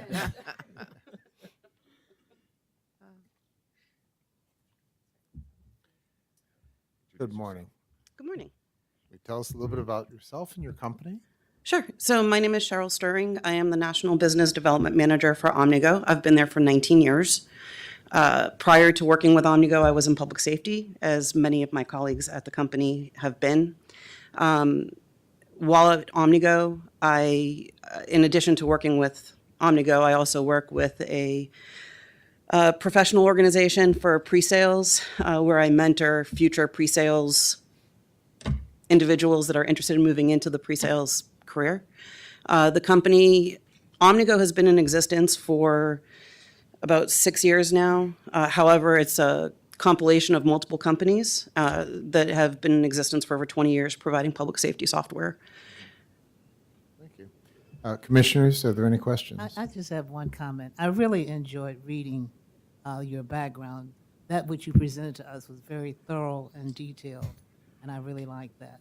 So thank you. That's the only comment I have to make at this time about it. Thank you, ma'am. Thank you, Commissioner. Yes, question? Chair? So very excited about the software that's coming on and the versatility and the way that it's going to be used. I have a couple of questions because, as mentioned, there's a 20-year history in this, the work that's being done. The company that you work for does work internationally, and you just have a lot of contracts. And so could you please talk a little bit about, although it's a software, so there's not an ability to contract out work and employees and that kind of thing. Can you talk about the diverseness of your employees and how you work, since you're working for CHA and other large institutional facilities that express the diversity of our country? Can you talk a little bit about how that is approached by your company? Sure. So our company is made up of about 35% of the employees are women or minorities. We continue to work with recruiters that look for diverse candidates that can come into the company. And although we don't have a lot of subcontracting capabilities because it is software, it's kind of plug and play, we are committed to continuing to look for opportunities to engage companies that are women or minority owned. And other opportunities, I know that you'll be donating to our Springboard to Success. Thank you for that. Are there opportunities for training of any other sort for those who are coming up that would be interested in this industry? We don't have any specific training programs available right now, but I can work with our executive team to see if we can build something out and offer training opportunities. Thank you. You're welcome. Thank you. Yeah, Commissioner Parker. So you only got one person in working out of Chicago? I'm confused with that. Yeah, so we're primarily a remote company, so we have people all over the country that work for the company. I'm from the DC area. We have one person in Chicago that works there and several in Milwaukee. So I just Software. I don't care what it is. I mean, people in Chicago know software though. But the reason I bring that up is because I just feel like when you travel the country and you come into somebody else's home, that you kind of welcome them, some part of them too, part of your, you know what I mean? Sure, absolutely. Opportunities. I'm seeing your group is not that diverse. You know what I mean? And so I don't know. Is it hard to find certain folks to work with you guys, or why is the company made up so heavily one way? If that's, I'm sorry, I don't want to offend you or nothing. Yeah, no. I'm confused. 35% of the company is minority or women or woman. Women. And we're spread out in all in many major cities. So we do have people in other urban areas outside So when of you say Chicago. 35, I'm kind of really confused because it's saying 99 is white males and it's 153. That's No, I believe when we looked at women, when I did a quick look of something, we had come up with 35. I have to go back and look at the numbers. so maybe but to supplement your Yeah. diversity. When you laid out your diversity goals, you kind of did it wrong. it's possible. I didn't fill out everything. Whoever So did it, they probably need to upgrade it because it just, And Yeah. I'm just asking so that Sure. everybody have opportunity. I just see when CHA spend money, we just like to make sure our diversity goals are met. Absolutely. And Commissioner Parker, to address your concern about the Chicago base, there was only one company from Chicago that put in for this. And they were 3 times the price. And Yeah, I seen the go pricing. lower. I was wondering why y'all was so low. I mean, I ain't saying y'all low, but Hey. you know. Hey. Compared to the others, I didn't understand that big. No, Omnigo was a single company who can do everything, and Montel Technologies had a lot of. They were going to take this off-the-shelf system, this off-the-shelf system, this off-the-shelf system. Oh, they and- borrowing from other places. Okay. Makes more sense. Thank you so much for your. Thank you. Commissioners, any other questions? Yes, Commissioner Washington. EJ, I would just like to say thank you because emergency services is totally antiquated. But maybe we'll be coming to the future now. I just hope this equipment works. Thank you, Commissioner Washington. Hearing no further questions, thank you very much. Thank you, Commissioner Washington. Thank you, Edward. Thank you, Eric. The next 3 items will be presented by Ann McKenzie, Chief Development Officer. Item number 7 is the authorization to approve Parkside 5 ground lease, loan, and subsidy. Ann? Good morning. Good morning. Good morning, Commissioners. I am excited to be here today to present 3 on-site CHA developments to produce more housing for CHA residents. So bear with me, and I have developers with me too. So Parkside 5 is the first one. This matter is a request to authorize CHA staff to apply for rental assistance demonstration program commitment and to enter into a housing assistance payment contract for the next phase at the former Cabrini site of Parkside. This is the last phase of what we call Parkside or Parkside of Old Town.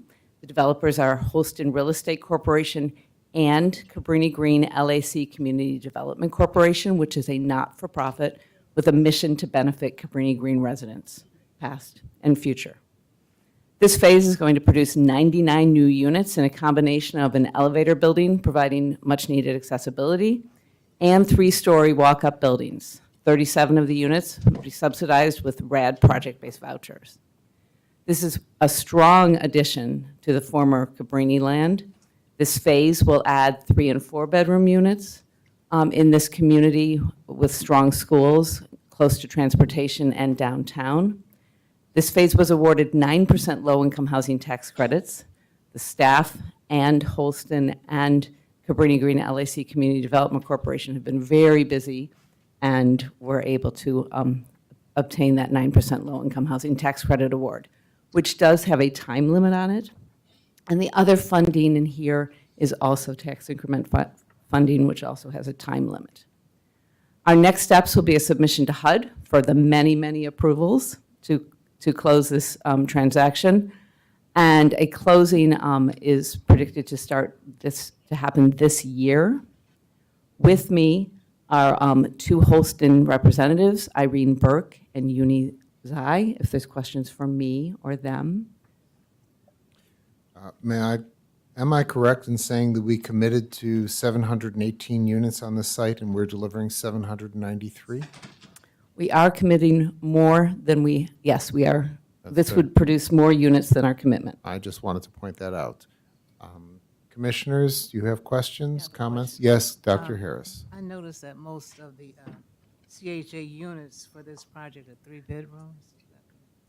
Yes, there was a commitment on this particular site to provide more large units, and this will have more walk-ups, many of them with their own doors. So we thought it was appropriate. Is that reflective of our wait list? Thank you for that question. Our wait list for Cabrini is different than our other wait lists. Our wait list at Cabrini has more in 3 and 4 bedrooms probably than any of our other wait lists. So yes, we are responding to our wait list. Commissioners, So- any? Oh, sorry. I just wonder, is there a need for bigger units than, let's say, the 1 bedroom? So There is a large need for 1-bedroom units at Cabrini and across the city of Chicago. So our other, this is not our only developer at Cabrini. We are producing 1-bedroom units. We will be bringing back more developments at the former Cabrini site that will produce more 1-bedrooms. May I ask one quick question about the budget? I see the general partner equity is $10,000. Is that a normal dollar amount of a commitment? That is how low-income housing tax credit developments Requires are the put cash. together. Okay, thank you. Commissioner Parker, you had a question? Yeah, and I thought, you said this is the final phase. I thought we had a for sale phase in this mix. No, the Holston, no. Different No, developer? no, different. There will be for sale with some of the other developers, but not with So I Holston thought anymore. Holston originally had for sale, so did they take that out? Holston produced those for sale. Yeah, and we will not be, they were, yes, those condo buildings Those were along early. Division. I don't remember that. I thought that they had a hold because of, last time Peter was here, he talked about the for sale just wasn't there right now, and they had to push it back, or they were waiting. So how many for sale units did they produce? Holston is here, I guess, because I haven't saw none come before us, the for sale portion. This is Irene Burke. Irene, do you know the number of for sale units that were produced at Old Town? Doing all of the phases. I believe there were two phases of for sale units. I think they were produced in 2008. 8. I don't have the number with me today. Yeah, I remember 8, but I thought we were, for sale was still part of almost all the phases, or these future phases. I remember back in 2008, when they went for sale, then they had to lower the price. Right. So we are actually excluding some of the land that was intended Yes, for this yeah, phase. So Right. you're right. Thank you.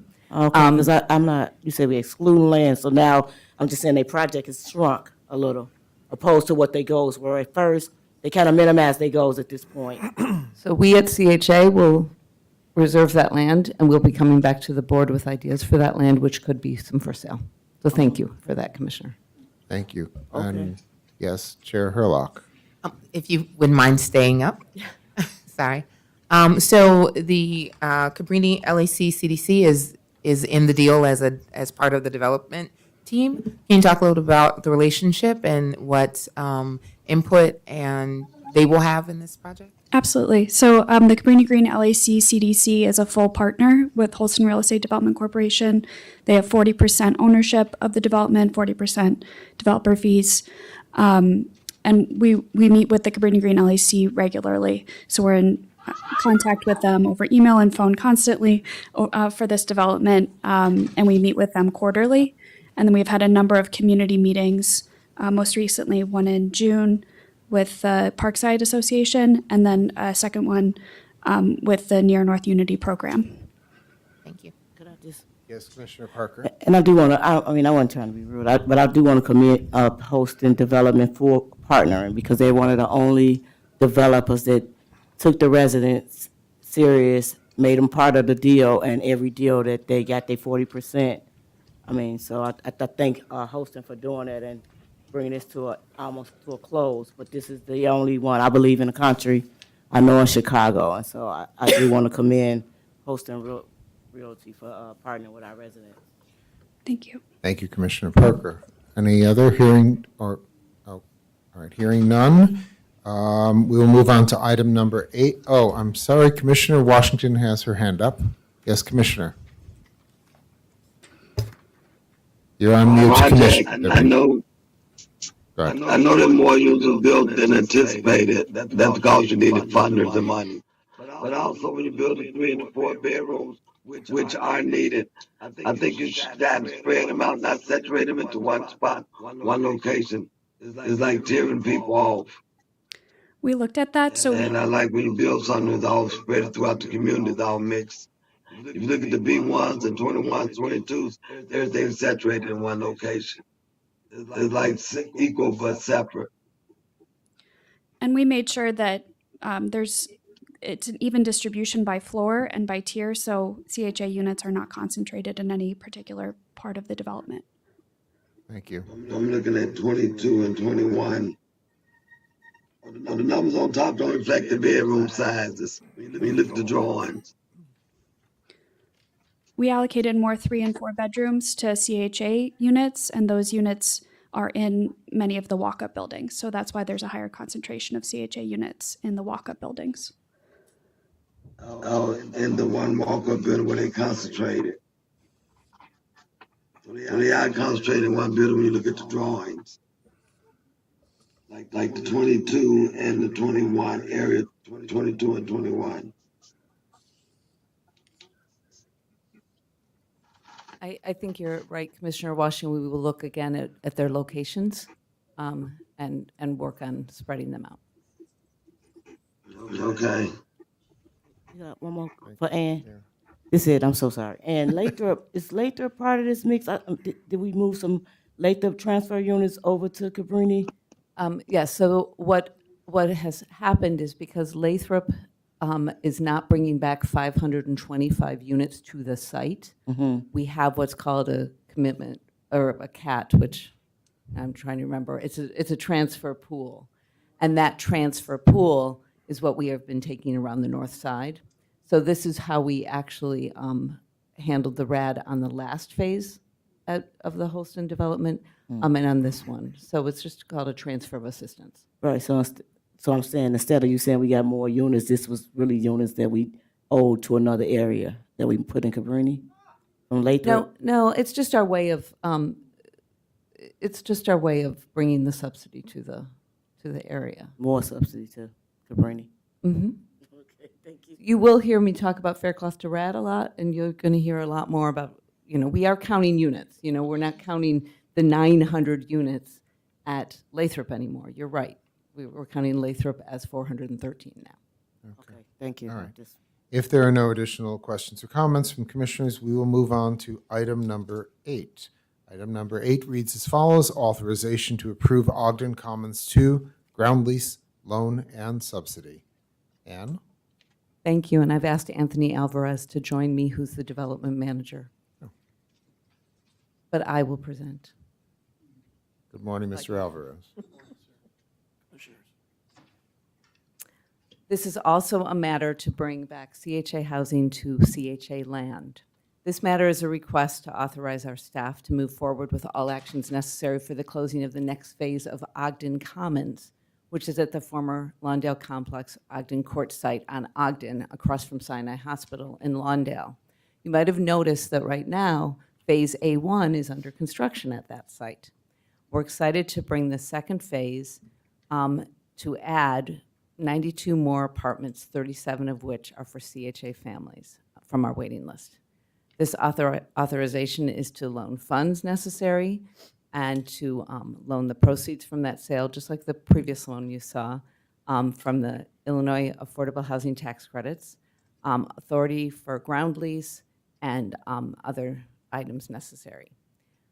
We are excited about this one because, again, it delivers more mixed-income units to this site. It builds on the momentum of Phase A1.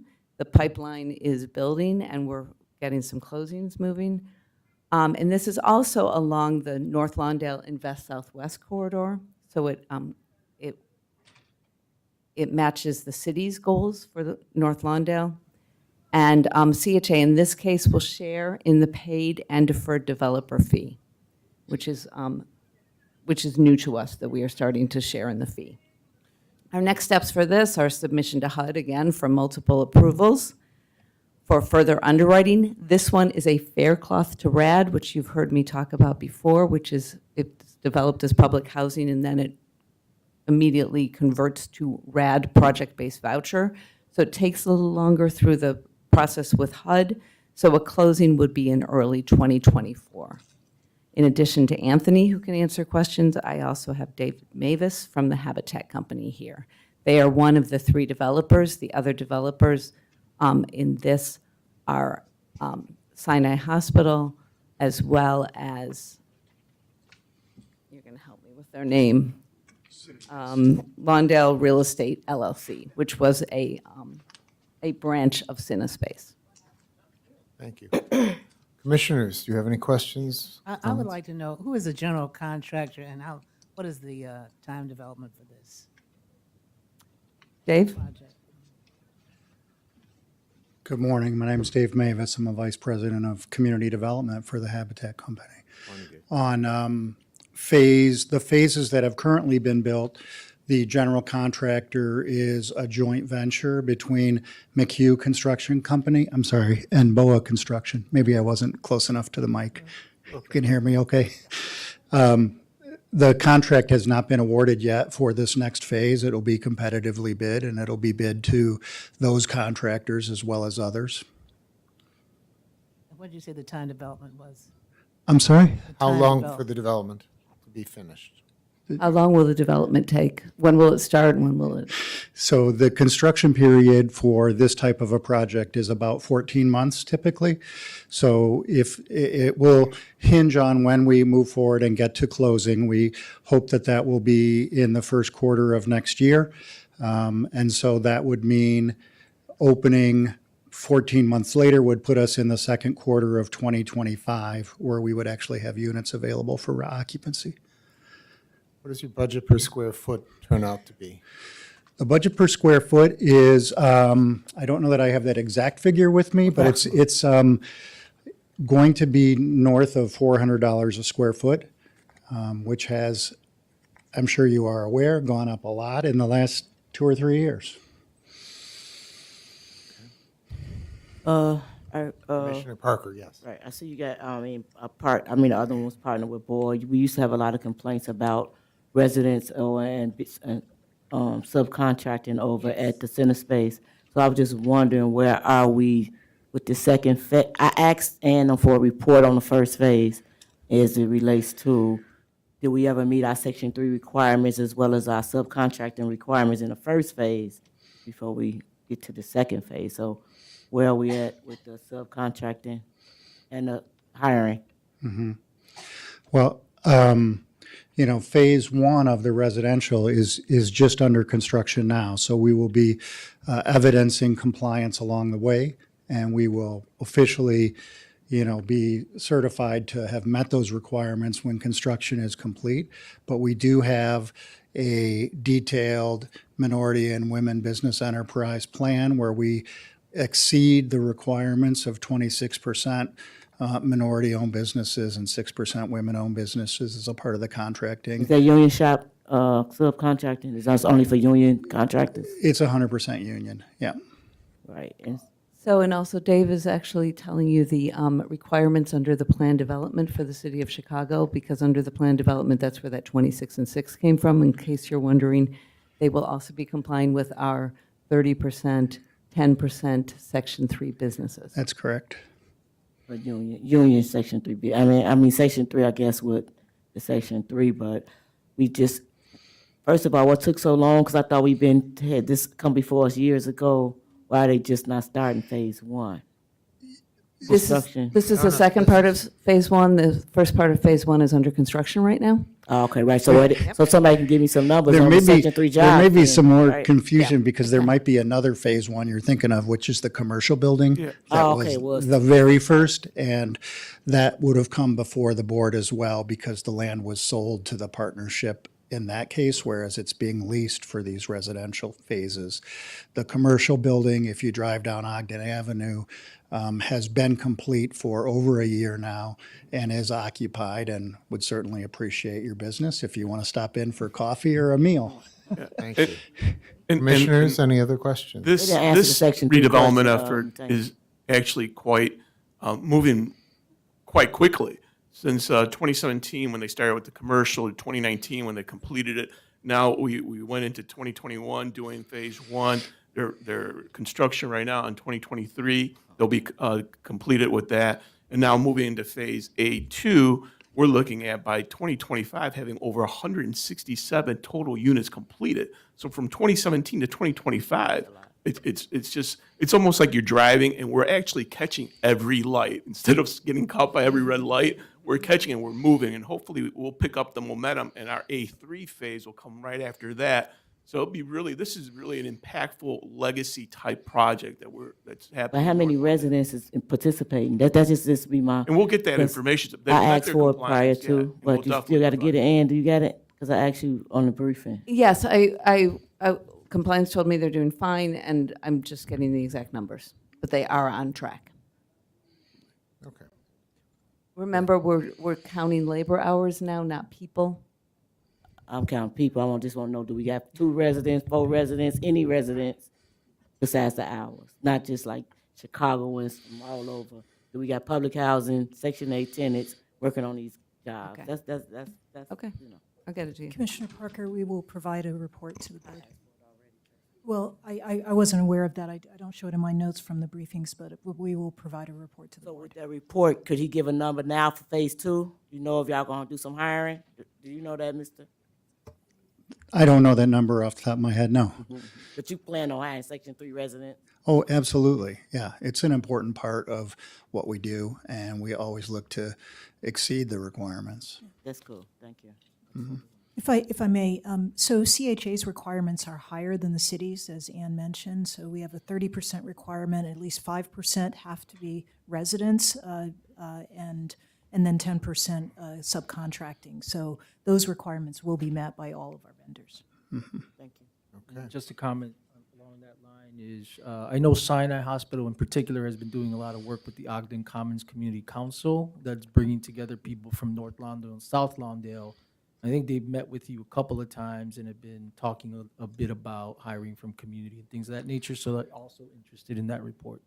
That is true. Thank you for bringing that up. There's a lot that we could say about that, and I don't want to, cut it short, but it is a big part of the initiative to really draw in the community as well as the residents. We don't have existing right of return residents at Ogden, but we will have new residents that we can, provide Section 3 opportunities to. But the One Lawndale idea, bringing together North and South Lawndale, and the second and third floors of that commercial building is the One Lawndale Center, and it's really a state-of-the-art facility that is providing critical services to residents from the area that is just first in class. If you ever have the opportunity to tour it, because you're a part of it, the dialysis center that's going on there, it'll bring a tear to your eye to see what's going on there. It's really cool. Thank you. If there are no additional questions or comments on item 8, thank you, Anthony.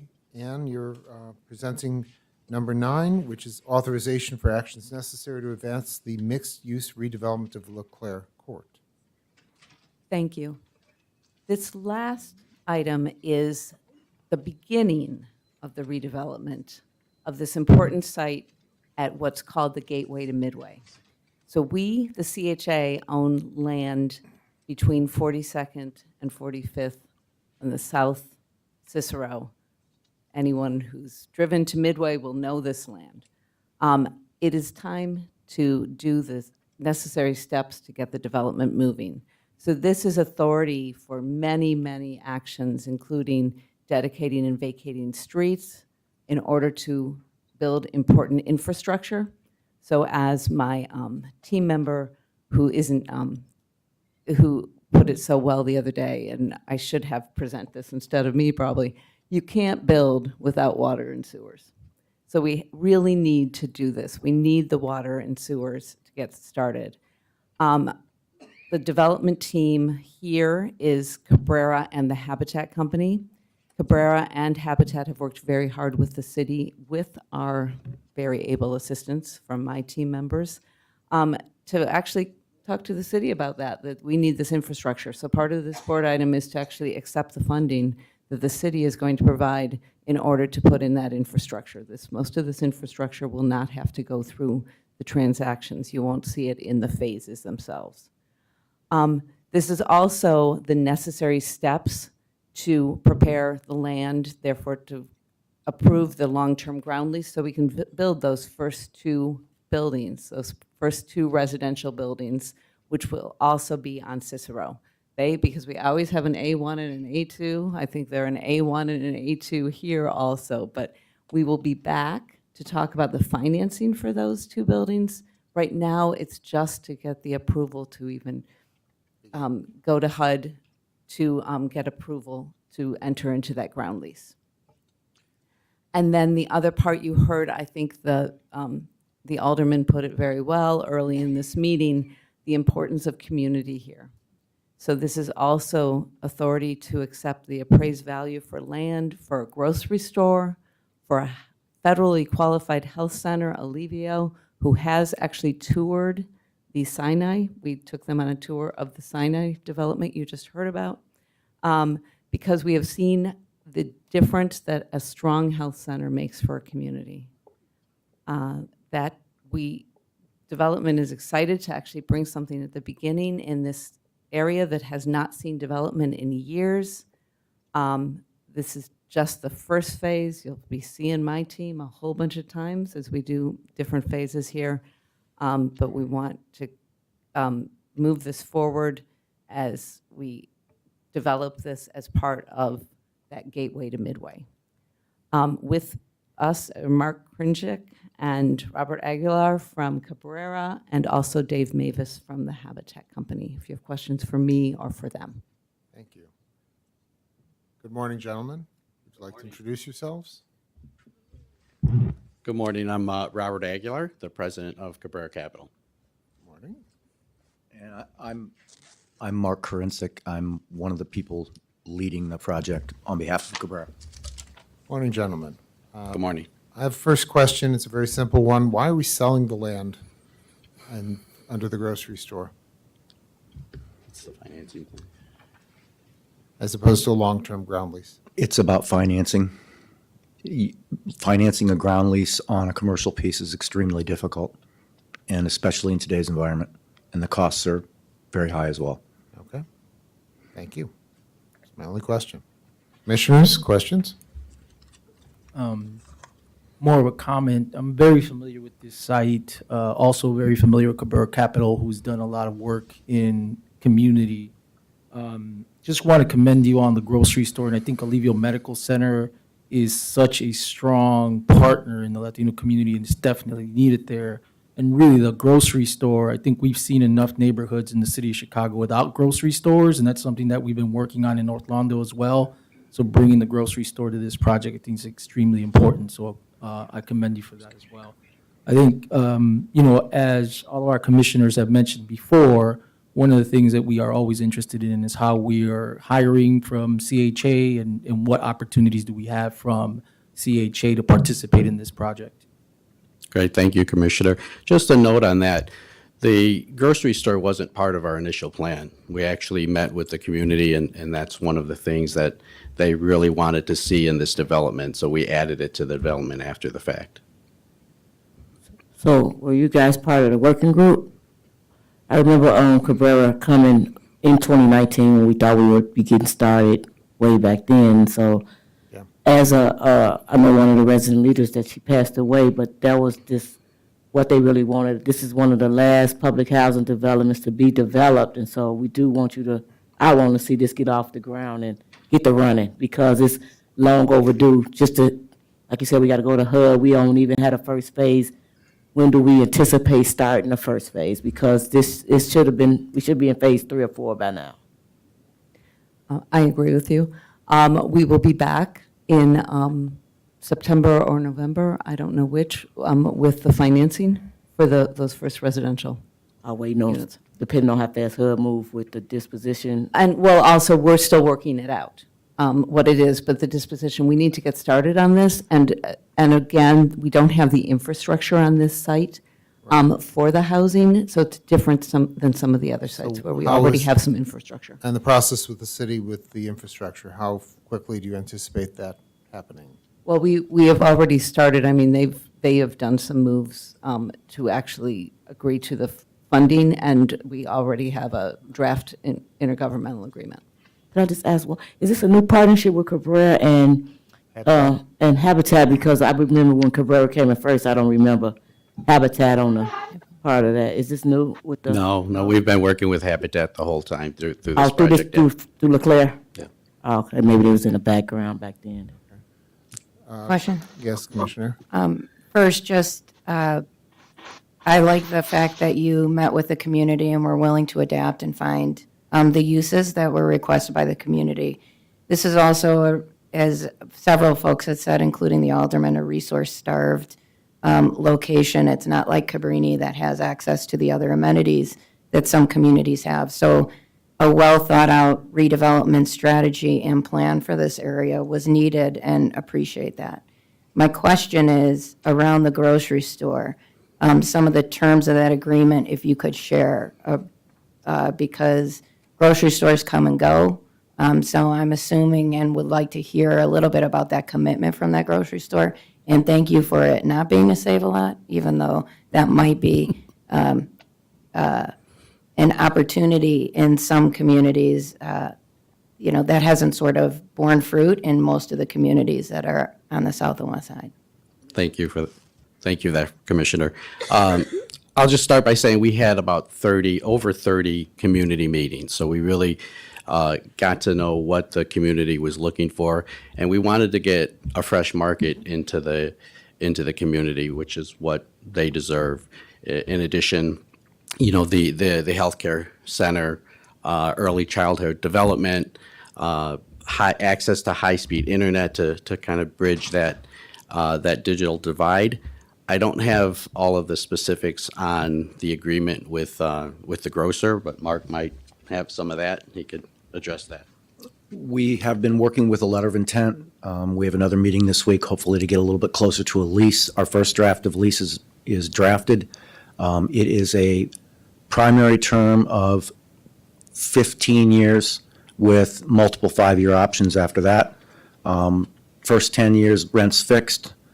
Grocers don't pay a whole lot of money, so we're struggling with that right now, but that's part of our discussion come Thursday afternoon. It's not a high-profit business, understood.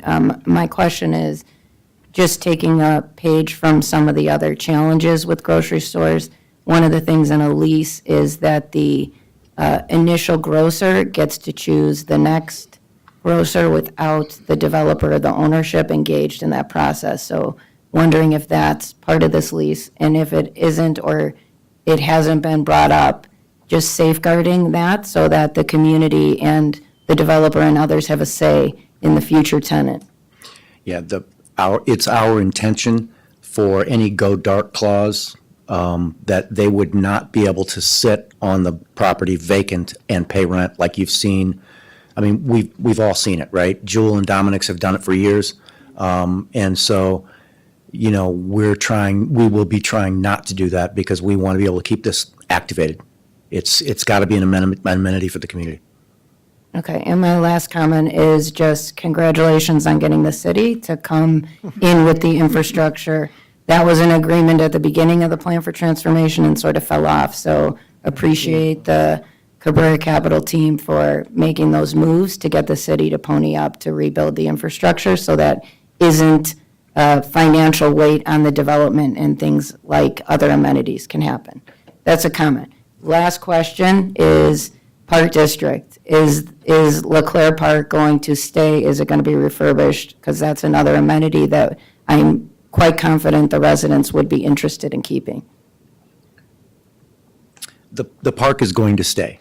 I know that they just recently received some additional funding to do some improvements, and it is our intention as we work through the process to engage. We have engaged with the Park District, but we want to do it even more so as we start and move the project forward. That's part of the intent, as well as our engagement with the rest of the community. Thanks. And in addition to that, right, we plan on having, community plazas and open green space, open green space for the community to enjoy. Could I ask about the setback? I remember when it used to be there, the neighborhood was way back to the back. So we moving move residential units up to Cicero. Okay. That's correct. In the first phase? The first phase will have the 2 units at the street level. That's pretty cool. Any other questions, commissioners? Very exciting. Gentlemen, thank you. I look forward to being at a groundbreaking. Thank you. So do we? Oh, Commissioner Washington. I just said when is the groundbreaking? It can't come fast enough, Commissioner.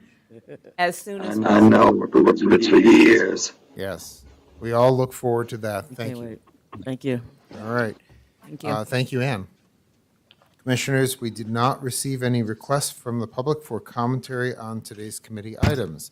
I will therefore present an omnibus motion for approval of items number 4, 5, 6, 7, 8, and 9. May I So have a moved. second? Second. Thank you. All in favor, say aye. Aye. Are there any opposed votes, abstentions, or recusals? Hearing none, items number 4 through 9 are approved by unanimous vote. If there be no further business to come before this committee, I will make a motion to adjourn this meeting. Is there a second? Second. All in favor, say aye. Are there any nays? The July 18th Real Estate Operations Development Committee meeting is now adjourned. Thank you. Good morning again. Thank you for rejoining today's recessed meeting. We just finished with presentation, discussion, and voting of items under the Real Estate Committee. We are now ready to start the business portion of the annual board meeting. Our board secretary will take the role to establish quorum. Commissioner Brewer, Here. Commissioner Gutierrez, Here. Commissioner Harris, Commissioner Hart, Commissioner Matanke, Here. Commissioner Parker, Commissioner Washington, here, Commissioner Hurla. Here. Madam Chair, you have a quorum. Thank Yeah. you. Pursuant to the Section 2 of the CHA bylaws, election of officers is held at our annual meeting. Coming up for election today are the positions of vice chair and secretary. It is my distinct pleasure to nominate Commissioner Matthew Brewer to continue serving in the position of vice chair. As some of you know, Commissioner Brewer was first appointed to the board in July 2013 and is the second longest serving commissioner on our current board. Commissioner Brewer currently serves as the chairman of the Finance and Audit Committee. He has served as chairman of the Real Estate Operations Development Committee and is a member of the Tenant Services Committee. I continue to rely on his leadership skills, his honest advice, feedback, fresh perspective on matters concerning the agency, and his nice ties. I will therefore present a motion for Commissioner Brewer to continue to serve in the position of vice chair. May I have a second? May I second that? So moved. All in favor, say aye. Aye. Also, please let the record reflect that Commissioner Hart has stepped back in the room. Are there any nays, recusals, or abstentions? Hearing none, on nomination duly made and seconded, Commissioner Brewer is reelected to the position of vice chair by unanimous vote. Commissioner Brewer, do you accept the position of vice chair to which you are reelected? I do accept. Thank you. Thank you so much. The second position up for election is the position of board secretary. I would like to nominate Lee Chuck Gill and present a motion for Lee to continue to serve in the Second. position. So of moved. board Second. Aye. Second. Yes. So I have a second, a third, and I believe a fourth. All in favor say aye. Aye. Are there any nays, recusals, or abstentions? Okay, hearing none on nomination duly made and seconded, Lee is reelected to the position of Board Secretary by unanimous vote. Lee, do you accept the position of Board Secretary to which you are reelected? I do, Madam Chair. Thank you, Commissioners. Thank you. I do just want to say a small note, for those of you who are within the agency, you know the amount of leaning on that we do for Lee and the support that she gives us as the Board of Commissioners. And I do want to just recognize her for that. Thank you very much. Thank you. Thank you, Lee. Thank you, Lee. Thank you, Espy and Lee. Exactly. Yes, Thank you, Hesby Espy, as too. well. Exactly. Batman and Robin.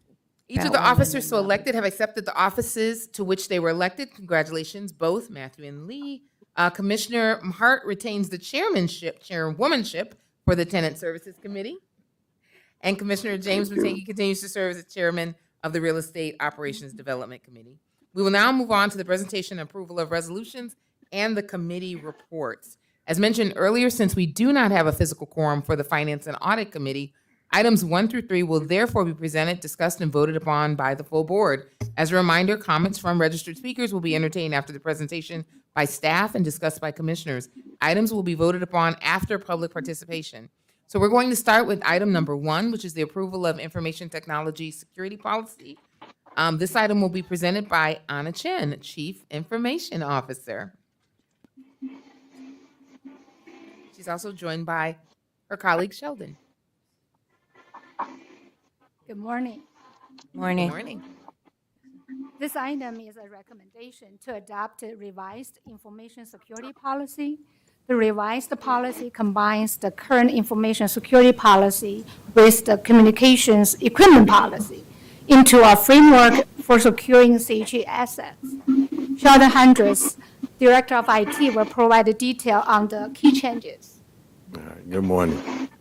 Good morning. Morning. Some of the key policy changes are, it simplifies and streamlines operations by moving the procedures into a separate document. The policy retains core values, such as establishing ownership of physical and intellectual property, and provides guidance on the appropriate use of CHA assets. There's a roles and responsibility section. It's consolidated to create overview of individual expectations and duties, thereby facilitating a clear understanding of the obligations in maintaining and enforcing the policy. We have added recent technologies such as cloud services and social media, and a definition section has been added to clarify terms of the policy. That's it. Were there any questions from the commissioners on item number 1? No. Okay. Hearing no questions, we will move on. Thank you very much. We will move on to item number 2, which is the approval of investment and cash management policy. This will be presented by Mike Moran, our Chief Financial Officer. Good morning, Mike. Morning.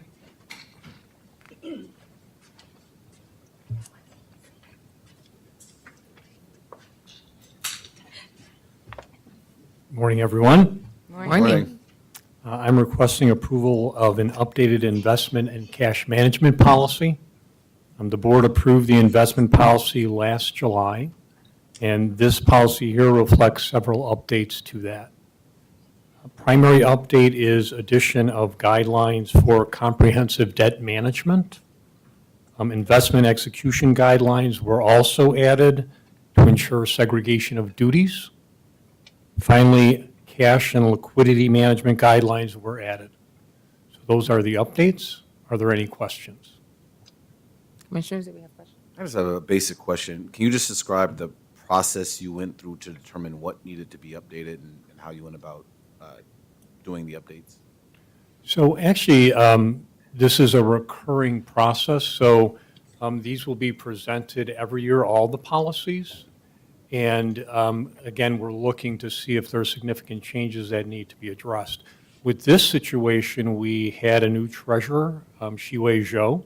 So she went through and looked at our practices in the area and came up with these. We had a separate debt management policy that should have been rolled into this when we did it initially last year. We came to that realization, and so that's why That's the major addition here. Thank you. Sure. Were there additional questions for Mike? All right. Thank you very much. Thank you. Hearing none, we'll move on to item number 3, approval of the procurement policy. This will be presented by Mary Howard, which is our Chief Resident Services Officer, in addition with her colleague Sheila. Good morning, Commissioners. Good morning. We're here to ask authorization to accept our amended procurement policy, and I'll have Sheila Johnson, the Deputy Chief of Procurement, to go ahead and walk through what that change is. Thank you so much. Good morning, Commissioners. Wonderful to morning. see you. As Chief Howard stated, we're asking to incorporate the standalone policy for our department into our procurement policy that we brought before you last November. This policy would supersede and rescind the standalone policy that is there. Our department policy is used to make sure that we have fair and transparent practices with all of our contractors and vendors that we do business with. If they do, break any laws or anything like that, they do not meet their contractual obligations, we have the right as an agency to make sure that we can suspend them or debar them for a period of time. We try to make sure that we're transparent in everything we do to ensure that there is fair practices to the CHA. I'm happy to answer any questions. Okay, thank you. Were there questions? Commissioner? I just got one. I think we talked a little bit about it in the briefing. How do we monitor our current vendors to see if there are any other sister agency lists of department? Great question. So as part of our procurement practice, we do a search through all of the other sister agencies, state agencies, to look to see if anyone is debarred. We also go to SAMS.gov, which is the HUD agency, to see if they're federally debarred. Before they're awarded a contract, we make sure that we know if they're debarred. On a regular basis, when we're creating POs for those things that do not come to the board, we also do debarment checks to ensure that we know the vendors are not debarred. That's good. Pretty cool. Commissioner I'd just like to ask, I can have a copy of the CHA department list, the current copy? Sure, we can give you a copy of the department list. Do we share that with other sister agencies? We do. You just said. Yes, Commissioner. As part of the procurement reform task force that was previously set, all of the sister agencies share debarment information. That's how we're able to go to the sites.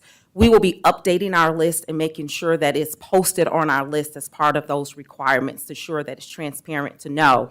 That list will show who the vendor is and the time period for their debarment or suspension. Available for the general public? Yes, that will be for the general public.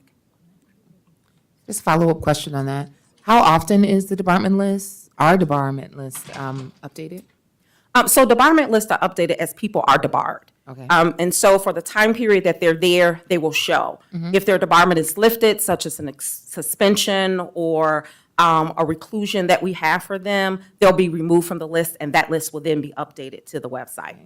And so if someone, if an entity gets on the debarment list from another entity that's not CHA, but then CHA, it's identified to CHA, what happens? So those debarments are reciprocal. So for any sister agency, as part of the task force, we said if they're debarred from one agency, they're debarred from all agencies. And it will stand for what their debarment is. If it is a 3-year debarment, it will be 3 years. If it's permanent, it would be permanent for us. Thank you. So that could come, you could find out mid-contract, right? They could be inside a contract, and then what happens then if they're in the middle of a contract? We just end it? Great question. And so we've had a situation like that. We had to figure out what our plan is to make sure that there is no lack in operational services before the debarment will be fully implemented. Thank you. Thank you. Were there any other questions? Commissioner Washington? Thank you, Michael. Thank you, Mary. It's not everything I expected, but you did put some of the stuff in these procedures and policies that I expect because it's long overdue. And hopefully we'll implement what we have written, what we're about to approve. Thank you, Mary. You did pay attention. Mike, you paid attention. And Anna, you wanted to speak, but you heard me, so you paid some attention. and something that's really good better than what it was. To send a statement saying, hey, we own to you. So thank all three of y'all. Thank you, Commissioner Washington. Are there any other questions? Okay, hearing none, thank you, Mary and Sheila. Thank you. Commissioners, we did not receive any requests for public comment to items number 1 through 3 on today's agenda. I will therefore present a motion for approval of items 1, 2, and 3. Is there a second? Second. All in favor, say aye. Aye. Are there any opposed votes, abstentions, or recusals? Hearing none, the resolutions for items 1 through 3 are hereby approved. Commissioner James Matanke, Chairman of the Real Estate Operations Development Committee, will now present his report. Thank you, Madam Chair. The Real Estate Operations Development Committee held its meeting earlier today. I chaired the meeting, and the following committee members were present as well: Commissioners Gutierrez, Harris, and Parker. Although Chair Hurlock and Commissioner Brewer, Hart, and Washington were also present, they were not counted toward the quorum. Committee members then discussed, voted, and recommended for board approval the following 6 items. Item number 4, authorization to award contracts for HCV administration and owner services. Item number 5, authorization to award contract for plumbing riser replacement at Maria Martinez Apartments. Item number 6, authorization to award contracts for security management information systems. Item number 7, authorization to approve Parkside 5 ground lease loan and subsidy. Item number 8, authorization to approve Ogden Commons A2 ground lease loan and subsidy. Item number 9, authorization for actions necessary to advance the mixed-use redevelopment of Leclerc Courts. Madam Chair, on behalf of the Real Estate Operations Development Committee, I would like to present an omnibus motion for approval of items number 4, 5, 6, 7, 8, and 9. Wonderful. Thank you, Commissioner Matanke. We have an omnibus motion presented by Commissioner Matanke for approvals of items number 4 through 9. May I have a second? Second. All in favor say aye. Aye. Aye. Are there any opposed votes, recusals, or abstentions? Hearing none, the resolutions for items 4, 5, 6, 7, 8, and 9 are hereby approved. A few announcements before the board goes into closed session. Our next committee and board meetings are scheduled for Tuesday, September 19th, 2023. As we announced at the last board meeting, with the expiration of the COVID disaster proclamation, advance registration for the attendance at committee and board meetings are suspended. You no longer need to register as an observer for our committee or board meetings. However, persons still wishing to comment at the CHA committee or board meetings must submit questions or comments in writing and online to boardpubliccomments@thecha.org no later than 10 a.m. on Monday, the day preceding the board meeting. Visit our website or call the board secretary's office to stay abreast of information on board-related meetings.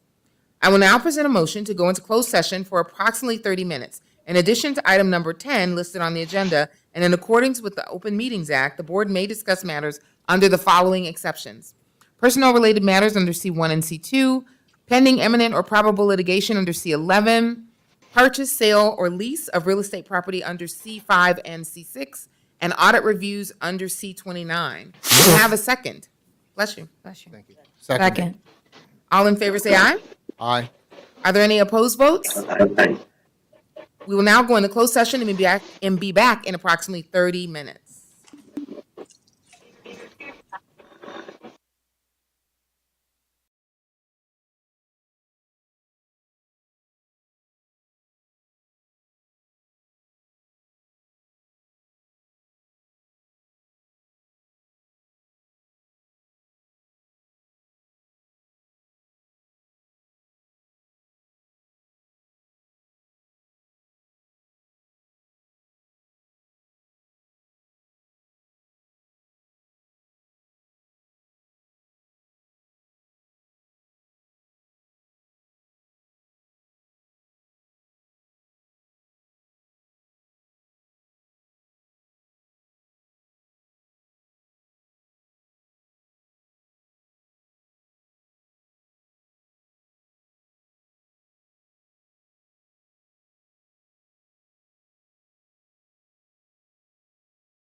Good morning again, everyone, and thank you for rejoining today's meeting in person and via our live stream video broadcast.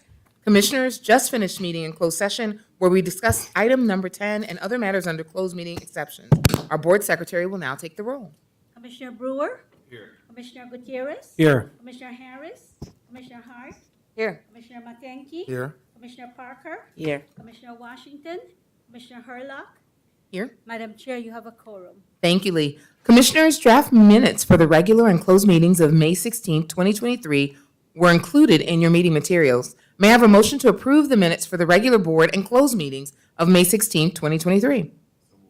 All in favor say aye. Aye. Are there any abstentions, votes, recusals, or opposals? Hearing none, the minutes are hereby approved as submitted. During closed session, board members discussed item number 10, personal actions and other closed session matters. Are there any further questions or comments from commissioners on item number 10? Okay, hearing none, I have a motion to approve. May I have a motion to approve item number 10? So moved. Is there a second? Second. All in favor say aye. Aye. Are there any opposed votes, abstentions, or recusals? Okay, hearing none, the motion carries and the resolution for item number 10 is approved. If there is no more business to come before this board, may I have a motion to adjourn? So moved. Is there a second? Second. All in favor say aye. Aye. As a reminder, our next committee and board meetings are scheduled for Tuesday, September 19th, 2023. Be safe, enjoy your summer, and please remember that advance registration is required if you would like to provide in-person commentary at board-related meetings. Thank you all for participating in today's meetings. Thank you. The meeting for May 16th is now adjourned.